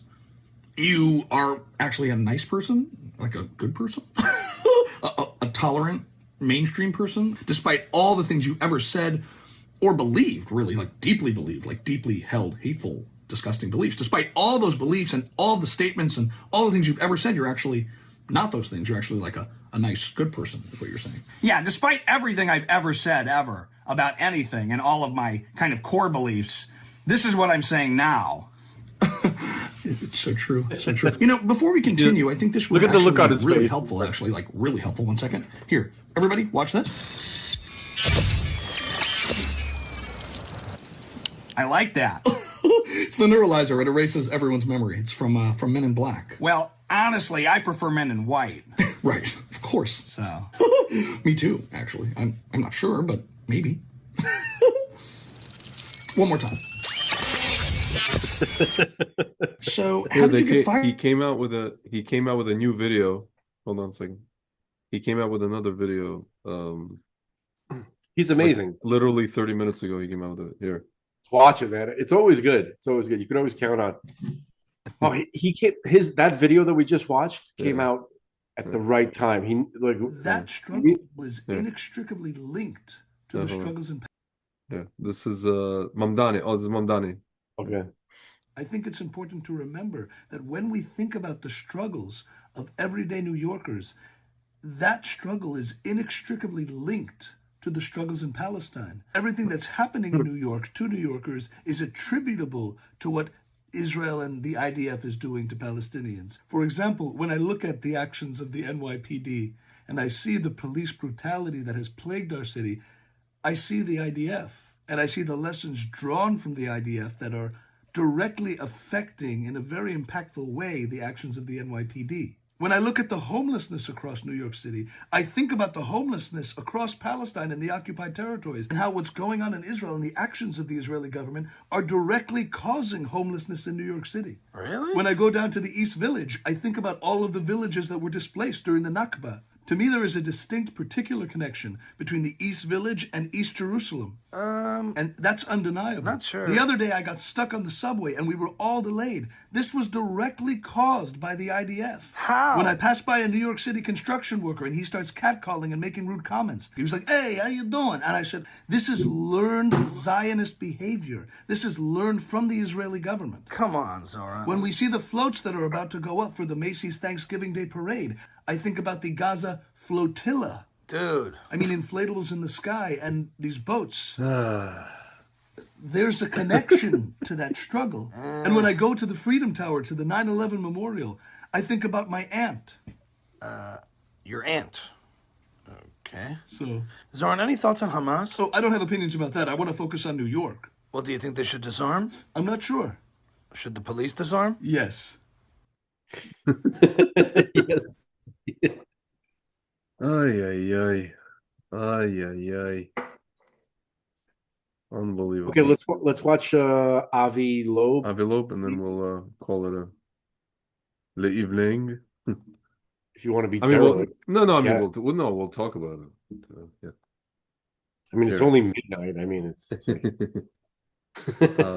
3 Eye Atlas. This is tried the newest... to start earlier, folks. No, it's not your fault. Whatever. I'm talking to the folks, Greg. Just give me a moment, okay? I'm just trying to absolve it's just you. between me and the folks now, Greg. Is this the one on Joe Rogan? This thing? No.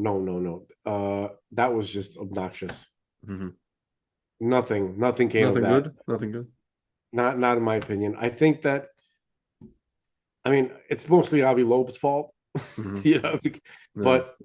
But basically, no. I wanted to play the most recent ones, the ones that came out in the past hour. That's is News Nation or whatever. News Nation. There's one with News Nation, and there's even a newer one with Newsmax. Play the one with News Nation. Yeah, with the lady.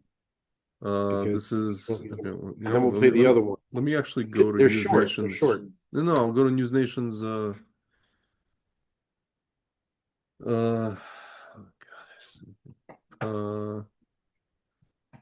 This is. I want to talk about Noah's Ark to finish it off. Yeah, no, we can. Here, I learned some stuff from Palmanov, as hard as that is to admit. Why is it hard to admit? Because he's a pisher. I mean, he's a young guy. Yeah, I mean, that's what I meant. But he wasn't finished. He went on to talk about a Manhattan-sized interstellar object. He's been on the show talking about it a lot. It's called 3-Eye Atlas. It's currently making its way through our solar system, and we've been tracking its progress very closely, especially because Professor Loeb suspects that it might actually be alien technology scoping us out. And for those who like a side order of conspiracy theory with their servings of UFOs, he claims, Avi Loeb does, that NASA is keeping critical evidence about 3-Eye Atlas away from public view. Professor Avi Loeb joins me now. What's NASA potentially hiding about 3-Eye Atlas? Well, on October 2nd, the 3-Eye Atlas came closest to Mars, within 30 million kilometers, and the high-res camera on board the Mars Reconnaissance Orbiter took several images of it. These are the highest resolution images we have. 3 times better in spatial resolution, about 30 kilometers per pixel, compared to the previous best image, which was the Hubble Space Telescope image. And that was a day after the government shutdown took over NASA, and we haven't gotten the data. And my point is that the politics of the day should not sabotage science. They have the data. They should share it with scientists. They can wait with any press release. But for the scientists to analyze the data, that would serve an important purpose of helping us design the future observations of this object. I should also say that the news yesterday was that this object came closest to the sun. And it received a huge amount of heat from the sun. And the latest report indicates that it became extremely bright, much more than expected for familiar comets. What does that tell you? Well, that is not the most unusual fact. It actually is bluer than the sun. And a blue color usually indicates very high temperatures if the light is emitted by some hot surface. But the sun is 5,800 degrees Kelvin above absolute zero, and it's very difficult to keep a surface hotter than that. In fact, an object at the distance of 3I Atlas from the sun could only be 20 times cooler than the sun, so it should be redder. And any dust. But so what does that mean, Avi? What does that mean if it's hotter than the sun? We have another anomaly. The object is bluer than the sun, which we don't fully understand. And as of a few hours ago, the first hint for a non-gravitational acceleration, meaning something is affecting its trajectory beyond gravity, was indicated. And so what I'm telling you is that there are new facts about this object that make it even more interesting than it was before. You know, before we knew it moves in the plane of the planets with a very small likelihood. Then we realized that it's very massive, about 1 million times more massive than the first interstellar object, Oumuamua. And then there was nickel with very little iron detected around it, the way we find in industrial production of nickel alloys. And then there was a jet from it towards the sun that was also anomalous. And then there was polarization from it that was never seen before for comets. So there are all these indications. Bottom line, there's a lot that is making you continue to be very intrigued, a lot about this thing that makes it look like it might be something not quite natural, but we don't know yet. Avi Loeb, come back once we get that NASA image. And also, I'd love to hear more from you about why you think maybe we all originated on Mars, but we'll leave that to another night. Avi Loeb, great to have you on. Thanks so much. Thanks for having me. Thank you for watching. Fredo. What did you say? I said Fredo. No, that they showed Cuomo's brother. Yeah. Fredo. So that's pretty, like astonishing. So he said the most notable thing that he said is that it's starting to speed up in ways that don't account for the gravitation, meaning everything's moving. Natural objects move according to like gravity wells and stuff like that. And he goes, we're just getting indications that it's moving in a way that is faster than what gravity can account for. Yeah. And all the other natural processes that cause an object to move at certain speeds. And also it's emitting, it's not supposed to be hotter than the sun. Yeah. And apparently it is hotter than the sun. It seems to be like at every day changing direction, changing like like some kind of, there's like a shape, some kind of what is it, material, glowing, not glowing, that. And I saw stuff today, like different accounts on Twitter. They're like, just like we thought, it's moving the way it's supposed to be moving. It's going to accelerate at the way we predicted and stuff. And then he's like, wait a minute, here's the latest data. Yeah. Like how like there are accounts that produce like fake UFO stuff, you know, Yeah, like yeah, overblown yeah, like crap that you kind of there's yeah, also accounts that do the opposite of that, yeah, like too. You yeah, know, they lie about like yeah, even when there is occasionally something anomalous, they lie yeah, about it. And they try, yeah, God damn it, just fucking I just want something to happen in the world that's special yeah, and beyond any doubt. yeah, yeah. Just something to snap everybody like if that object like did something, you know, that would like literally snap everybody out of this bullshit. Of course. Like people wouldn't be thinking about Vance anymore Yeah. or the Heritage Foundation. Yeah. Okay? Much less other things. Yeah. It's just like imagine it just like kind of like flies by Qatar just kind of like, you know, snaps off like a frozen skin tag. Yeah. You know, like Yeah. like you get that Dr. Scholl's skin Yeah, tag yeah. freezer, Yeah. right? So it's just like, Yeah. and then Yeah. all of a sudden she goes, gone. It's Okay? like in And then Trump has to renegotiate everything. It's like in Austin Powers when they're like, you know, it's the probe, and then and everybody's like, it's a huge wang, pay attention, you know, like Yeah. Can I show folks what I'm talking about? This is like Yeah, yeah. I mean, Yeah, it's kind of dirty. the Johnson thing. No, but it's just like It's too suggestive for this is a family Yeah. show. Come on, this is Is totally. it? Is it now? It is kind of, you know, it's I don't want to do that. Johnson.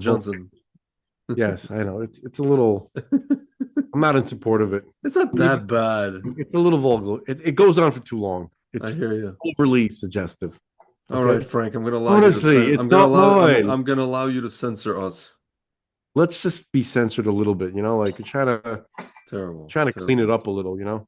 As we get closer to Mashiach, you know, you want to, I guess. you know what I'm saying? I guess. Like, Yeah, sure. like, you know, if the Rebbe were around, would you be Yes. would we be playing? WWTRD. What would the Rebbe do? What would you do if What the would Rebbe was say? in the room? No, wait, hold on. Wait. What would you do? Wait, hold on. WWYD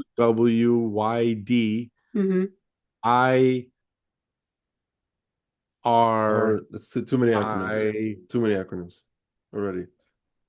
You lost me. I got to figure this one out. You lost me, and Frank. turn it into like a word, you know? Yes. Like, what would you do if the Rebbe was in the room? Yeah. That kind of thing. So anyway, can we play the other one, the newest one? That wasn't the newest one. No. What's the There's newest one? one that's even there's one that came out like less than an hour ago. Can you post it in the chat here? Anyway, just go to Newsmax, Avi Loeb. Just write Avi Loeb Newsmax, or it's 45 minutes ago. I saw it. I just saw it. It's on their channel. Just if you could just. It's on you. Oh, here you go. Yeah, 2 hours ago, something. It's with a dude. The dude is interviewing. Yeah. Right? It's like 6 minutes long. Let's see. Harvard astrophysicist Dr. Avi Loeb. Great to have you back, Dr. Loeb. At this point, you know, again, photos taken October 2nd. It is October 30th. Do you believe there is a conspiracy at NASA? Are we in the middle of a cover-up? Well, thanks for having me. I'm not sure, you know, I don't have any evidence, and I corresponded with Congresswoman Anna Paulina Luna, who promised to get in touch with NASA and encourage them to release the data, because the principal investigator is at the University of Arizona, is not a NASA employee, and moreover, it's time to share the data with the scientific community, even if they don't want to make a press release. That it has nothing to do with communicating it to the media. It has to do with scientific practice, allowing us to plan the observations ahead according to what we already know. And, you know, yesterday was a special day. That was the day when 3i Atlas came closest to the sun.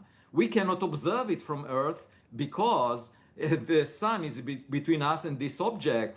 However, there are several instruments that were able to observe it that are looking at the sun, and some of them are satellites.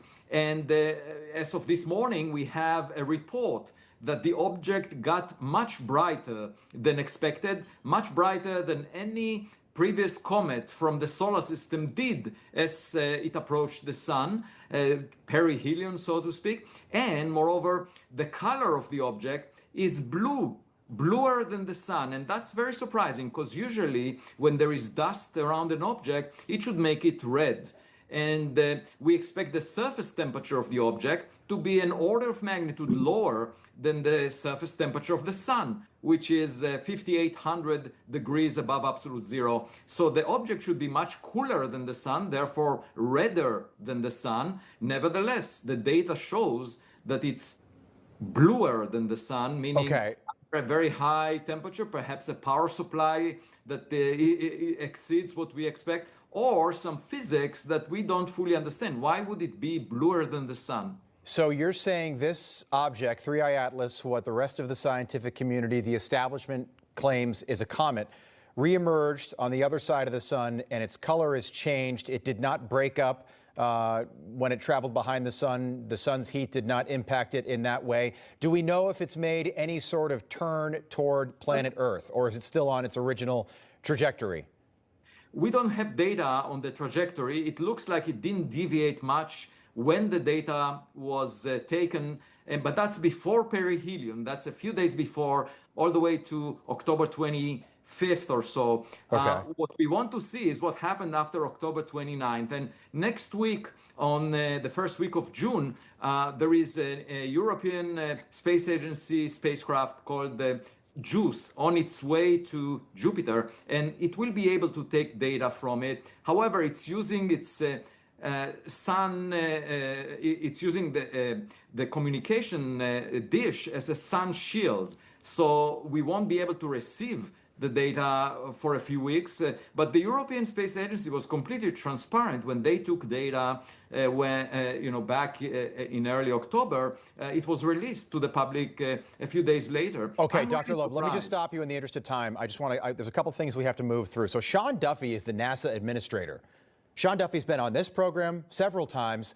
Why can't we just reach out to Sean Duffy and get him to release the photos that were taken from Mars back on October 2nd? Those beautiful 30 megapixel crystal clear photos of whatever this thing is. I just want to go back to that. I know you're a man of science, but Dr. Loeb, I ask you this every time. This is not normal that these photos have not been released, even to people like you in the scientific community. That is not normal. Yeah, in fact, this is exactly the comment that Joe Rogan made on my appearance in his podcast a couple of days ago. You can check it out. He said you should reach to Sean Duffy, and I'm doing my best with the help of Representative Luna, and hopefully we'll get it out. This is not good scientific behavior, and I really hope that. And it's unusual. It's totally not common, Dr. Loeb. And I know that, look, the establishment, just like we saw during the COVID pandemic, doctors who said, wait a second, maybe you should think twice about getting these vaccines. Hey, wait a second, maybe COVID came from a lab. That's the way that they have treated you. The scientific establishment has sort of laughed at your conjecture and laughed at your theories, while people like Neil deGrasse Tyson sort of insults anything that you propose as preposterous, which I think is preposterous. I want you to respond to that, but just where are you now? You were 4 out of 10 chance, 40% chance this thing was intelligent life a month ago. Now it's reemerged, it's changed color. What do you think now, based on science? It seems like it's even more weird than I thought. The blue color is something we need to understand. Haven't had time to figure out the physics behind it. One comment about Neil deGrasse Tyson: he's not a practicing scientist. He's a commentator, an influencer. And think about the analogy with playing soccer. There are people watching the game and they can comment, but they cannot score a goal. He is not the kind of person that would tell you. You're down on the field still playing. You're publishing work on a weekly, monthly basis. I know that. We read that. I read your Substack. Dr. Loeb, you were 4 out of 10. Has that number moved up? That this thing might be intelligent life and not just a big rock barreling through the solar system? I think with the blue color, it's now a bit above 4, but I need to think about the physics behind it. It's really surprising, and it's much brighter. It's getting much brighter, much faster than any solar system comet before. Yeah. Dr. Loeb, we're going to have you back. Appreciate you being with us, as always. Great to see you again. I know the audience always enjoys when you come on as well. Avi Loeb, thank you. Thanks for having me.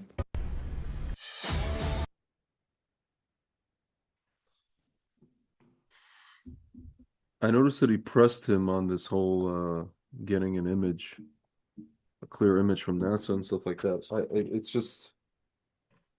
It's astounding to me, man. Yeah.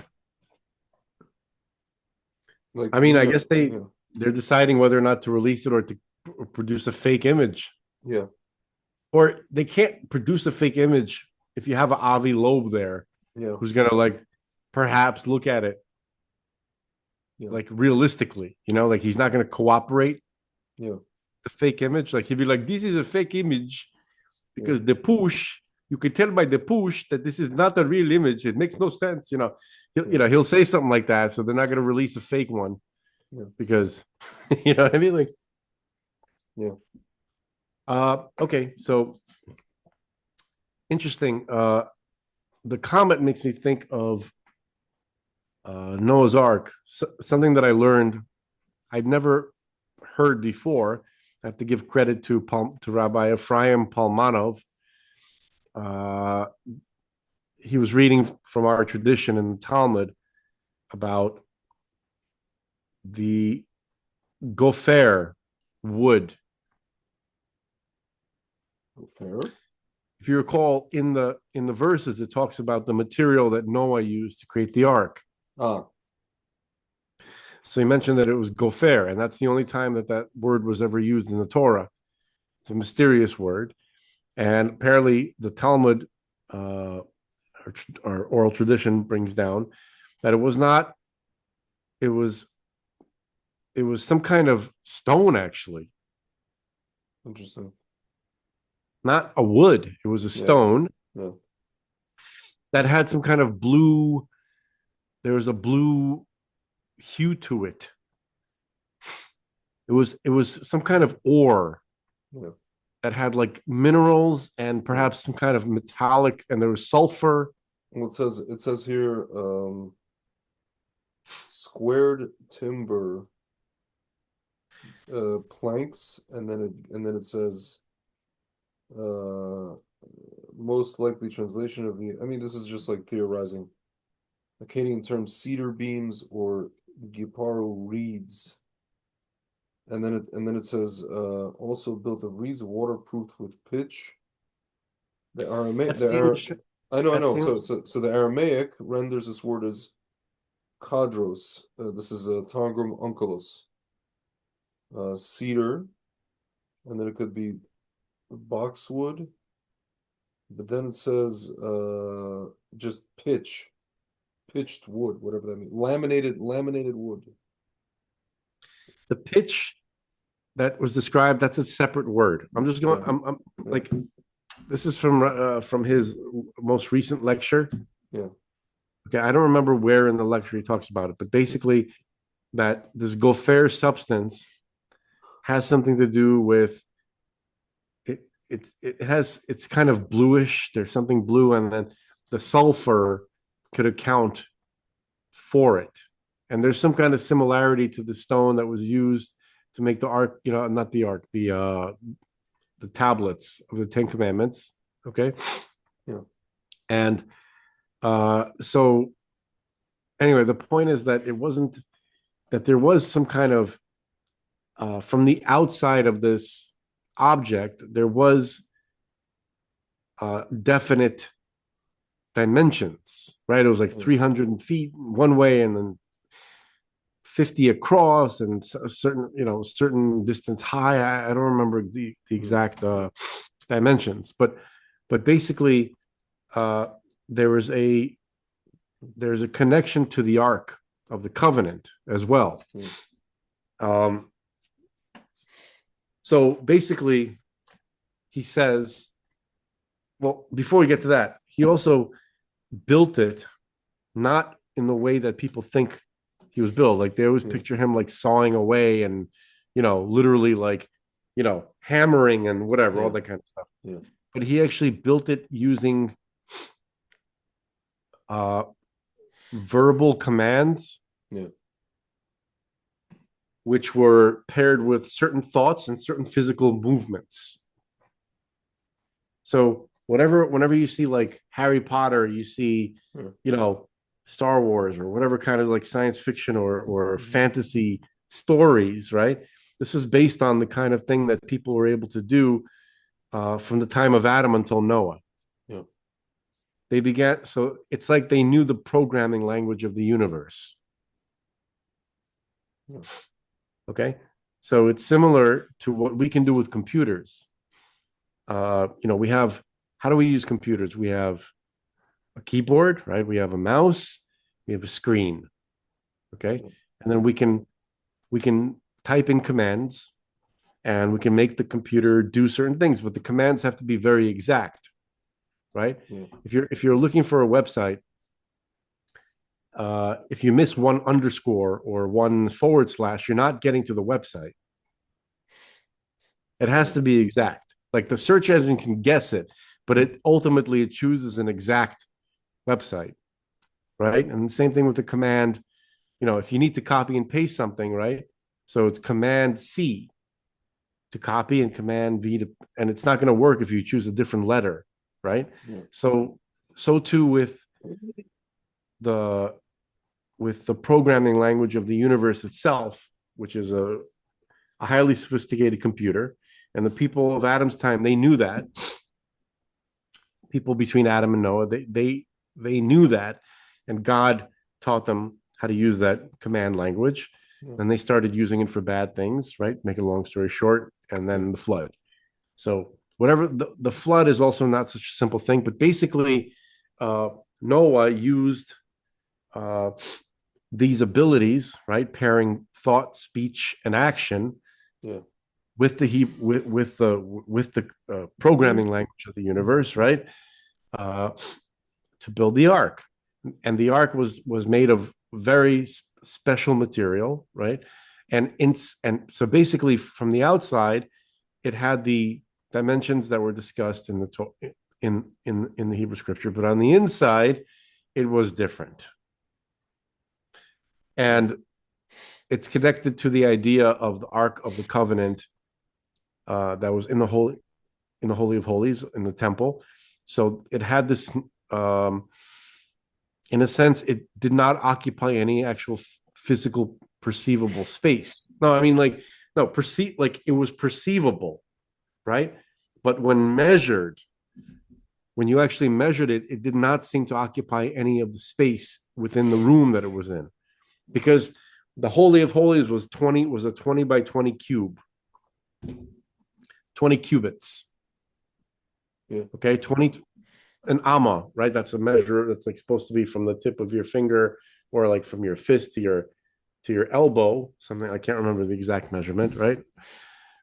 So it was 20 of those cubed. Okay. And so it's supposed to be 20 cubits across. So when the ark was placed in the Holy of Holies, if you were to take a measuring tape and measure from the right side of the ark to the wall, you would have 10 cubits. And if you did the same thing to the left side of the ark to the wall, it would also be 10 cubits. But the whole room was only 20 cubits. Yeah. So the ark didn't actually, it was inside of a dimension that was not part of the actual room itself. Yet it was still visible and accessible. So the interior of the ark was like that as well, because it was all of the animals, not all the animals in the whole world, but every species of every kind of living creature that existed on the earth came there in pairs. And for the kosher animals, it was 7 pairs. Yeah. Okay. So there are millions of species of and there's also millions of variations of species. Yeah. So a lot of people assume that you had like these like main, like let's say flies, for instance, right?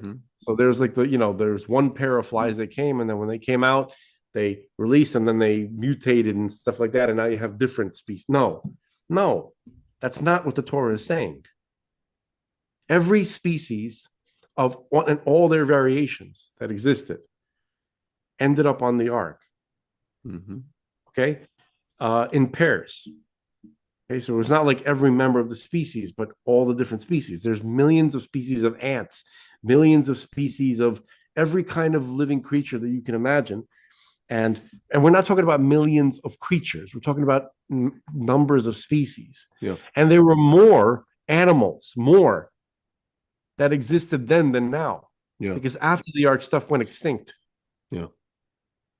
Like the dodos I was have going to gone say extinct. those dodos and all those Yeah, things. that was on the ark.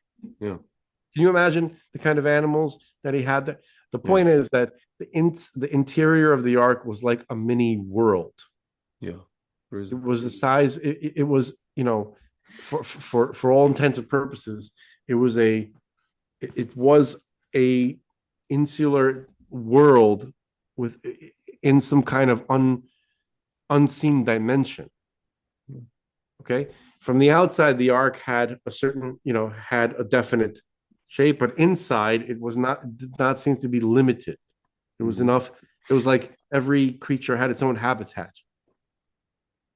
Okay, because it says that that Noah, he did see to their needs, but he's also learning Torah. How do you feed and take care of all those? No, obviously each one had their own habitat. I'm just saying, like, you know, like hold on a second. Yeah, his parents were up late.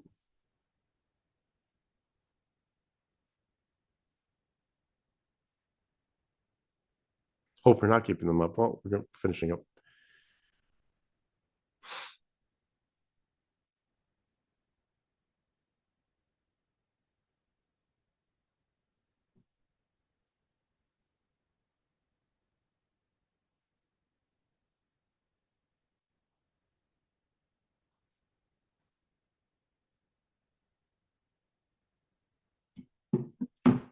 Back, With folks. that, apologies.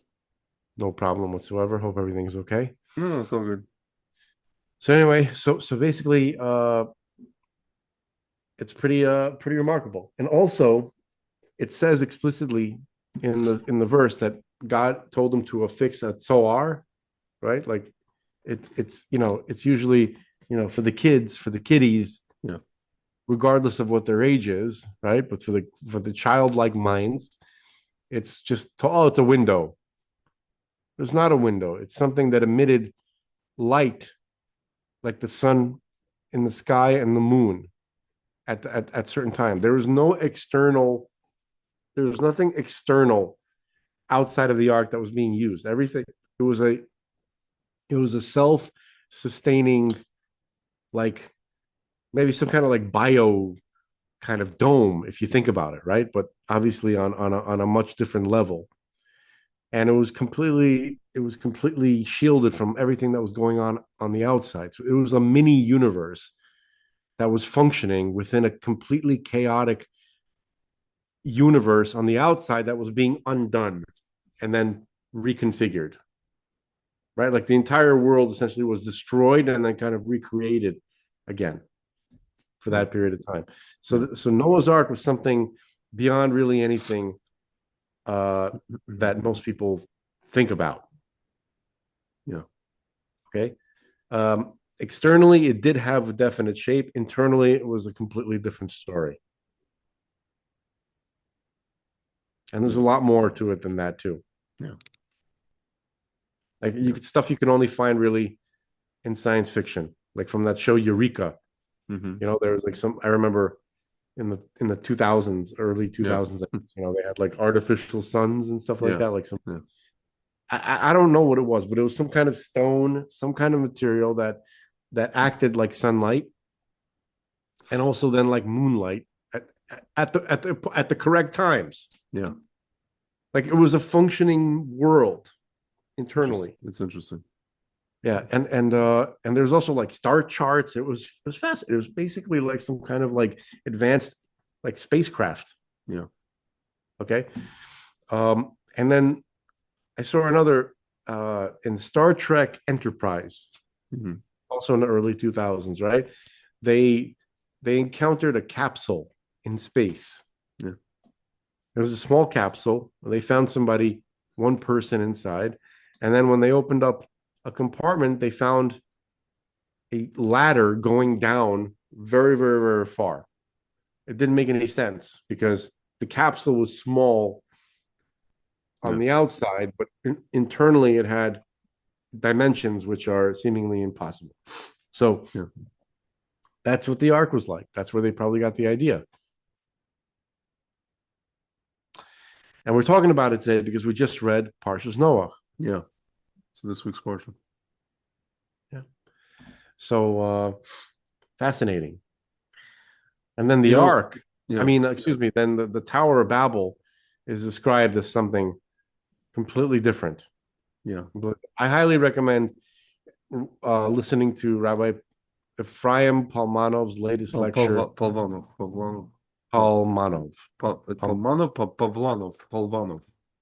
Palvanov? It's Palvanov. Yeah, because he's. That was Palvanov. No? Okay. It's Palvanov. Palvanov. Palvanov. Right. He's actually a Boharian guy. Right. Apologies. All right. Yeah. So this one was no. How do you feel about this episode? No, dude, I think it's great. Listen, I don't say Noah's Ark to me has always been. It's funny. I have like more than one person come and tell me. I have one guy I know who used to be. The reason he stopped being religious was because of Noah's Ark. Because his whole thing was like, oh, where did all the animals go? Even though there's answers for that, where do they go to, relieve themselves? But I'm thinking to myself, like, that's the problem you have with Torah. Where did the animals go to relieve themselves? Literally, that's the thing that's giving you headaches at night. I had more than one person have, use that kind of as Noah's Ark is like the thing. And I'm just like, of all the things to use, it's Noah's Ark. If anything, we have all these specials that we had that, it landed in Mount Ararat, and we have all this evidence and all this kind of stuff, and they found stuff supposedly, and I don't know. To me, Noah's Ark is probably the more plausible, more thing that you can like point to something in the Torah that you could actually tangibly prove, especially since there's like that story in different different nations have that myth, just different names. So it probably happened, and there's accounts given by different peoples, however they tell it, right? So it was a worldwide event. It was something that happened. If anything, I don't have any evidence, physical evidence for like what's his name, like all the forefathers and foremothers, except for like Hebron. We're told that they're buried there, right? Did we? I'm just saying, like, did we see, I don't know, bodies? Did we see like any writings from a particular person? We have evidence from the Tanakh. We have evidence from kings and prophets. Yeah, we just found something new. We're constantly finding stuff. But like stuff from Chumash is very difficult to find. But if you're talking about Noah's Ark, probably that's the most corroborated for me. And then Sodom also, you go to like near the Dead Sea, they found literally like that area, all that kind of that salt, the Sodom salt. Yeah, I mean, dude, like, no, there is evidence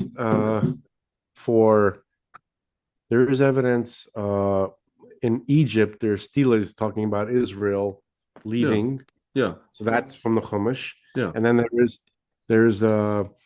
there are inscriptions that talk about the Moabite and the Ammonite kings. Yeah. During the Exodus time. So there is some of that. There's things that point to things. Yeah. Right. So, I mean, I think that's more substantial than the remnants of Noah's Ark. We've been hearing about that for forever. So, well, my point is that Noah's Ark, in reality, if you listen to what the oral tradition of the Torah actually says, Yeah. it makes sense, right? And especially to people in our generation, because like people from before, I'm sure they were inquisitive, and I'm sure that they really had no idea of the scale of the amount of things that existed. Yeah. Like they had no, first, they didn't really have a sense of how big the world was and how many different types of creatures there were from all the different continents, like just the amount of stuff that existed. So now that we kind of have a sense of how many different types of species and insects and all this kind of stuff that existed, so the actual like like practical logistics of a Noah's Ark type thing would be, but obviously you would need more space than the dimensions given in the Torah, right? If you're gonna save every species of animal, even if you're getting just representative pairs, right? There's millions of species, right? So it would have to be some, and then so the Torah literally explains, the Talmud explains what the ark was actually like, how it was constructed, what kind of special material was used. Its external dimensions were different than its internal dimensions. It had super advanced, like it was using science, physics, and technology beyond that which we could understand until, or even fantasize about, until fairly recently. Like, we see stuff like this in science fiction, right? Like I mentioned a few things, and there was more of a recent movie. It's not recent, I guess, but it's more recent. There was the Harry Potter movies, right? So after the Harry Potter movies, there was like this. It was also J.K. Rowling. It was like something like a Magical Beasts that came out. Like it was from Harry Potter's world, but it was like a prequel, stuff that happened when Dumbledore was young. And there was this wizard called Scamander, and he was an expert on magical beasts. And he had like this magical like suitcase, yeah, that you can climb inside, and it was like a mini zoo. So he could travel around. He had like, and it was like its internal dimensions were much bigger, obviously, than its external dimensions. So only in the realms of like science fiction, you know, but the Talmud, the commentators on the Torah were talking about this thousands of years ago. Like, how much more difficult would it be for people to even like entertain? Like, what an audacious claim, to make. Right? Like, we're talking about like 1900 years ago, right? That this was like written down. Obviously, the tradition and the commentary is older, but I'm just saying we should appreciate how outrageous. Yeah. You know what I mean? This information. It's like Dr. Evil. Make outrageous claims that he invented the question mark. Right. It was like, you'd think like, guys, can we just maybe chill out with the claims here? Like, this is really, so that's what I'm saying. If even if you don't have any like specific knowledge of the Torah, right? You don't know about Torah codes, and you're not sure if the Torah is written by man or by God, if you're not as familiar with it. Yeah. But so coming from that angle, the claims of what these ancient men were saying, and how it lines up with like theoretical physics now, is a perfect overlap. It's crazy. And there's like infinite examples of that. And I think that's, I think it's amazing. If anything, I think this I3 Atlas thing is somehow connected to this, this vessel. That's what reminded me of Noah's Ark, because it's blue. Now it's blue. Yeah. And I didn't know that blue, like I heard before that blue stars are much hotter than our sun. But like, I think what Avi Loeb was saying is that the thing is bluer than our sun. Yeah. So there must be some blue hued like plasma on the surface of the sun. When you get close, right, you can see like, there's hotter patches and cooler patches. Yeah. And the bluer the stuff that's bluer, that's Mhm. the hotter stuff. Yeah. And then this object is bluer than even the bluest stuff that we can find on the surface of our sun. And it shouldn't be that way. And then the blue made me think of the blue of the gopher substance that Noah's Ark was made of. Yeah. Right. And then this object is flying through our neighborhood during during the week that we read Noah's Ark. So, I think these are remarkable overlaps and synchronicities. Yeah. But I want this. I mean, it's cool and everything that it's so unusual and there's nothing, and we don't know why it's behaving this way, and we've never experienced anything like this before. But it kind of, I feel like, could we just please get something else, something that's like beyond the shadow of a doubt? Yeah. Like this isn't the Marshmallow Man just yet. It's just very annoying. It keeps they said that it's what is it? It's passing the sun today, tomorrow. It's coming out from behind the sun, where behind the sun. Yeah. And then December 19th, supposedly it's gonna basically pass as close to Earth as possible. I'm getting confused with all these dates, but yeah, I can't memorize this stuff. Yeah. But I'm hoping closest that proximity to Earth, that's what it says. I'm hoping that NASA releases the image that it got, whatever it is, but Yeah. the real image. Yeah. Which is not likely. So yeah, they're not gonna release. All right, man. Yeah. This was good though. We're tired. This was Yeah. a tiring. It's all right. It's all right. It's been a long week. It's been a long couple of weeks, Yeah. Yeah. I want something Next week we have Mamdani, so we could. I don't have them. No, I mean You we guys have them. You guys have. I ain't got nothing, man. I can't even vote for that. I mean, my But concern. you're like nearby, like So, you're. my concern is there's like a Palestinian stronghold here in Jersey that may get some chutzpah. Excited. They're gonna get Yeah. excited. Yeah, they're more than excited, and we're gonna have to. Whatever. Yeah. No comment. It's crazy, man. Like when you think about it, I know I don't have to say it, but it's like the most Jewish city in the history of the world, outside of the land of Israel, is doing this. What is it doing? What are you doing? Holy cannoli. Like what?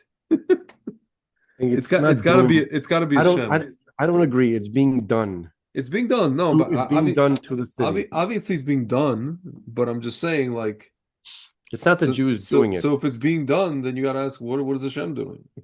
Hashem's doing it. We can't say he's not. We'll see what he does. We'll see what Hashem does. Everybody's certain they know what Hashem's going to do. I'm not certain of anything. I'm just. No, but I'm saying everybody. Yeah. Everybody's so certain. Yeah.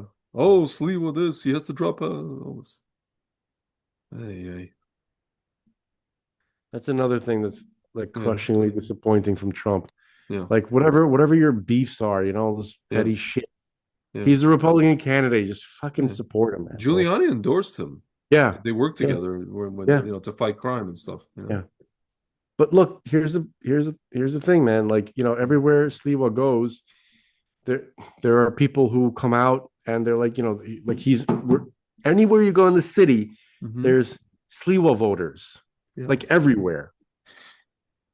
Okay, so what's happening on the ground physically is completely different than what's being reported in the freaking polls. And I'll just say this one thing: polls, I believe, should be illegal. I think polls should be as illegal as as untested DNA poison death shots. Manipulations, yeah.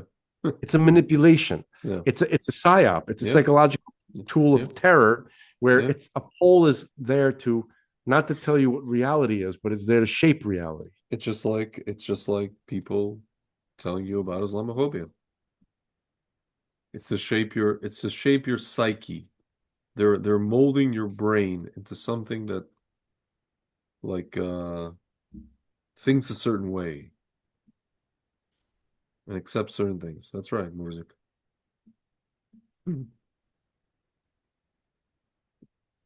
Well, I don't accept it. I reject it all. Yeah.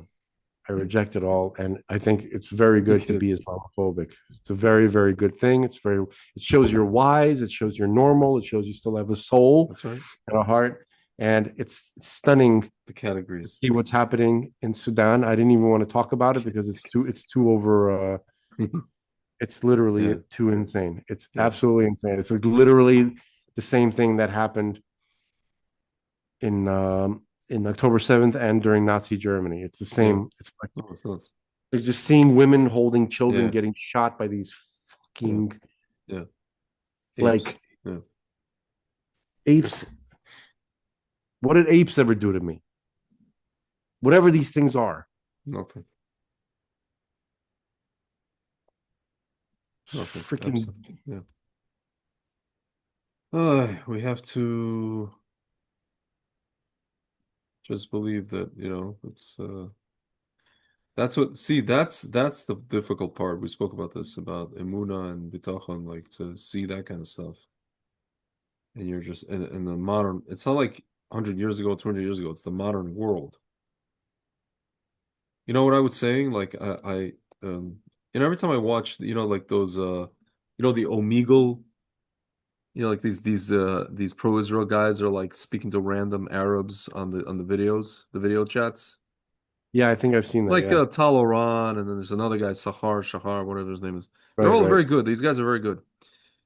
And I see these people that they're talking to, dude, and you realize like the world almost needs to get back to like I feel like the world's being playing pretend that we're all like tolerant of each other, and that like nobody or no group of people wants to unalive another group of people. Everybody's been like just pretending. I think we just need to have another, like I don't want it to happen, but I feel like that's probably what I guess should happen, because I don't know. I mean, it's like the world is boiling. Everybody's boiling. You know what I mean? Like people are just pretending to like each other and pretending to like, oh, you have to tolerate this person. No, I don't want to tolerate people who have like these values. No. These whacked out freaking Mohammedan desert sand people from Star Wars values. It's not even from Star Wars. It's from freaking I don't know from where. I don't tolerate. No tolerance. No. I have tolerance for many people, not for them. From the asshole of hell is where they're from. Yeah. I don't. So, in Russian we call it razborka. You have to sift. You have to figure out what's the story. Meaning you have to literally разобраться. You have to literally nip stuff in the bud. And honestly, in looking at this generation, you know what I'm saying, man? Like you almost get the feeling that like it's kind of necessary. I wish it wasn't so. I wish it wasn't necessary. But I don't know. I don't see another. I mean, there's no. You're not going to kick them out. We have these values, supposed values in America. You can't just kick people out because of we have what's her name said, Ayan Hirsi Ali, the Somalian former Muslim. She's like, these people are using the Constitution against us. She said there's a famous, what's his name? Justice Posner. He's the most cited judge in the history of like American jurisprudence. He said the Constitution is not a suicide pact. It's not a suicide pact. You cannot say, oh, we can't kick these people out because we have freedom of whatever. Frank's looking at his Twitter. I'm not. That's okay. You know what I'm saying? If It's they're not a trying, suicide thing. they're trying to make a caliphate. We cannot allow this. We had that from the very beginning of the establishment of this republic. Yeah. Thomas Jefferson Yeah. spoke about it at length. And we Yeah. can't that not everyone can live in this republic. Yeah. Jews can live here. Yeah. We are compatible. Christians, like Protestants, can live here. Yeah. And Catholics who understand that you can't create a papist, that this whole republic is anti-papist, anti-Vatican, right? It rejects all the European monarchies and theocracies, right? Yeah. So if you're a Catholic and you live here and you understand that you're not trying to be subversive, then you can live here. So Jews, Protestants, and non-subversive Catholics can live in America. Yeah. Okay. Yeah. But not Muslims. You can't be a religious Muslim. You can't be an exemplary Muslim and live in America. Yeah. You can't. Yeah. Okay. And that was clear from the very beginning of this republic. So not everybody belongs here. You can't. Yeah. You have to change. Okay. So and yeah, Islam yeah. particularly anti-American. So you can't Dude, It's you know a- this guy, you you know have this to guy leave. on Twitter, Eyal Yacobi? He Yeah. posted something, he's like, literally every single protest in every country, the pro-Palestine protest, has included death to Australia, America. death to Canada, death to whatever country Yeah. they're protesting in, is death to that country. Not only death to Israel, death to whatever. So what? And they're gonna say, no, we're doing it because they're supporting Israel. So as long as they're supporting Israel, death to them. No, just death to them. Great Satan, little Satan. Period. Like what? Yeah, so if Trump is not going to do anything about it, then all that MAGA shit is complete bullshit. Everything true. is bullshit. It's true. It's true. No, If it's true. if America is not going to survive after all your business dealings, then what the hell were you doing? Yeah. Yeah, correct. Ah, Mashiach now. That's the only answer, as always. Yes. Especially now. Where the hell is he? All right. Oh, he's somewhere, Jerry. He's around. I feel that he's around. That's just my opinion. God willing. Yes. All right, All right, guys. sir. Ladies and gentlemen, Shabbat Shalom. And Hope next week is better. yes, we will daven. And also stay frosty. Yeah. We shall. And then Veterans Day. Oh, yeah. We have to keep in mind Oh, to have Alex. Mr. Alex on. Yes. And Veterans Day is November 11th. Yeah. Okay. Yep. That should be interesting. Yeah. All right, sir. It'd be cool. All right. Oh,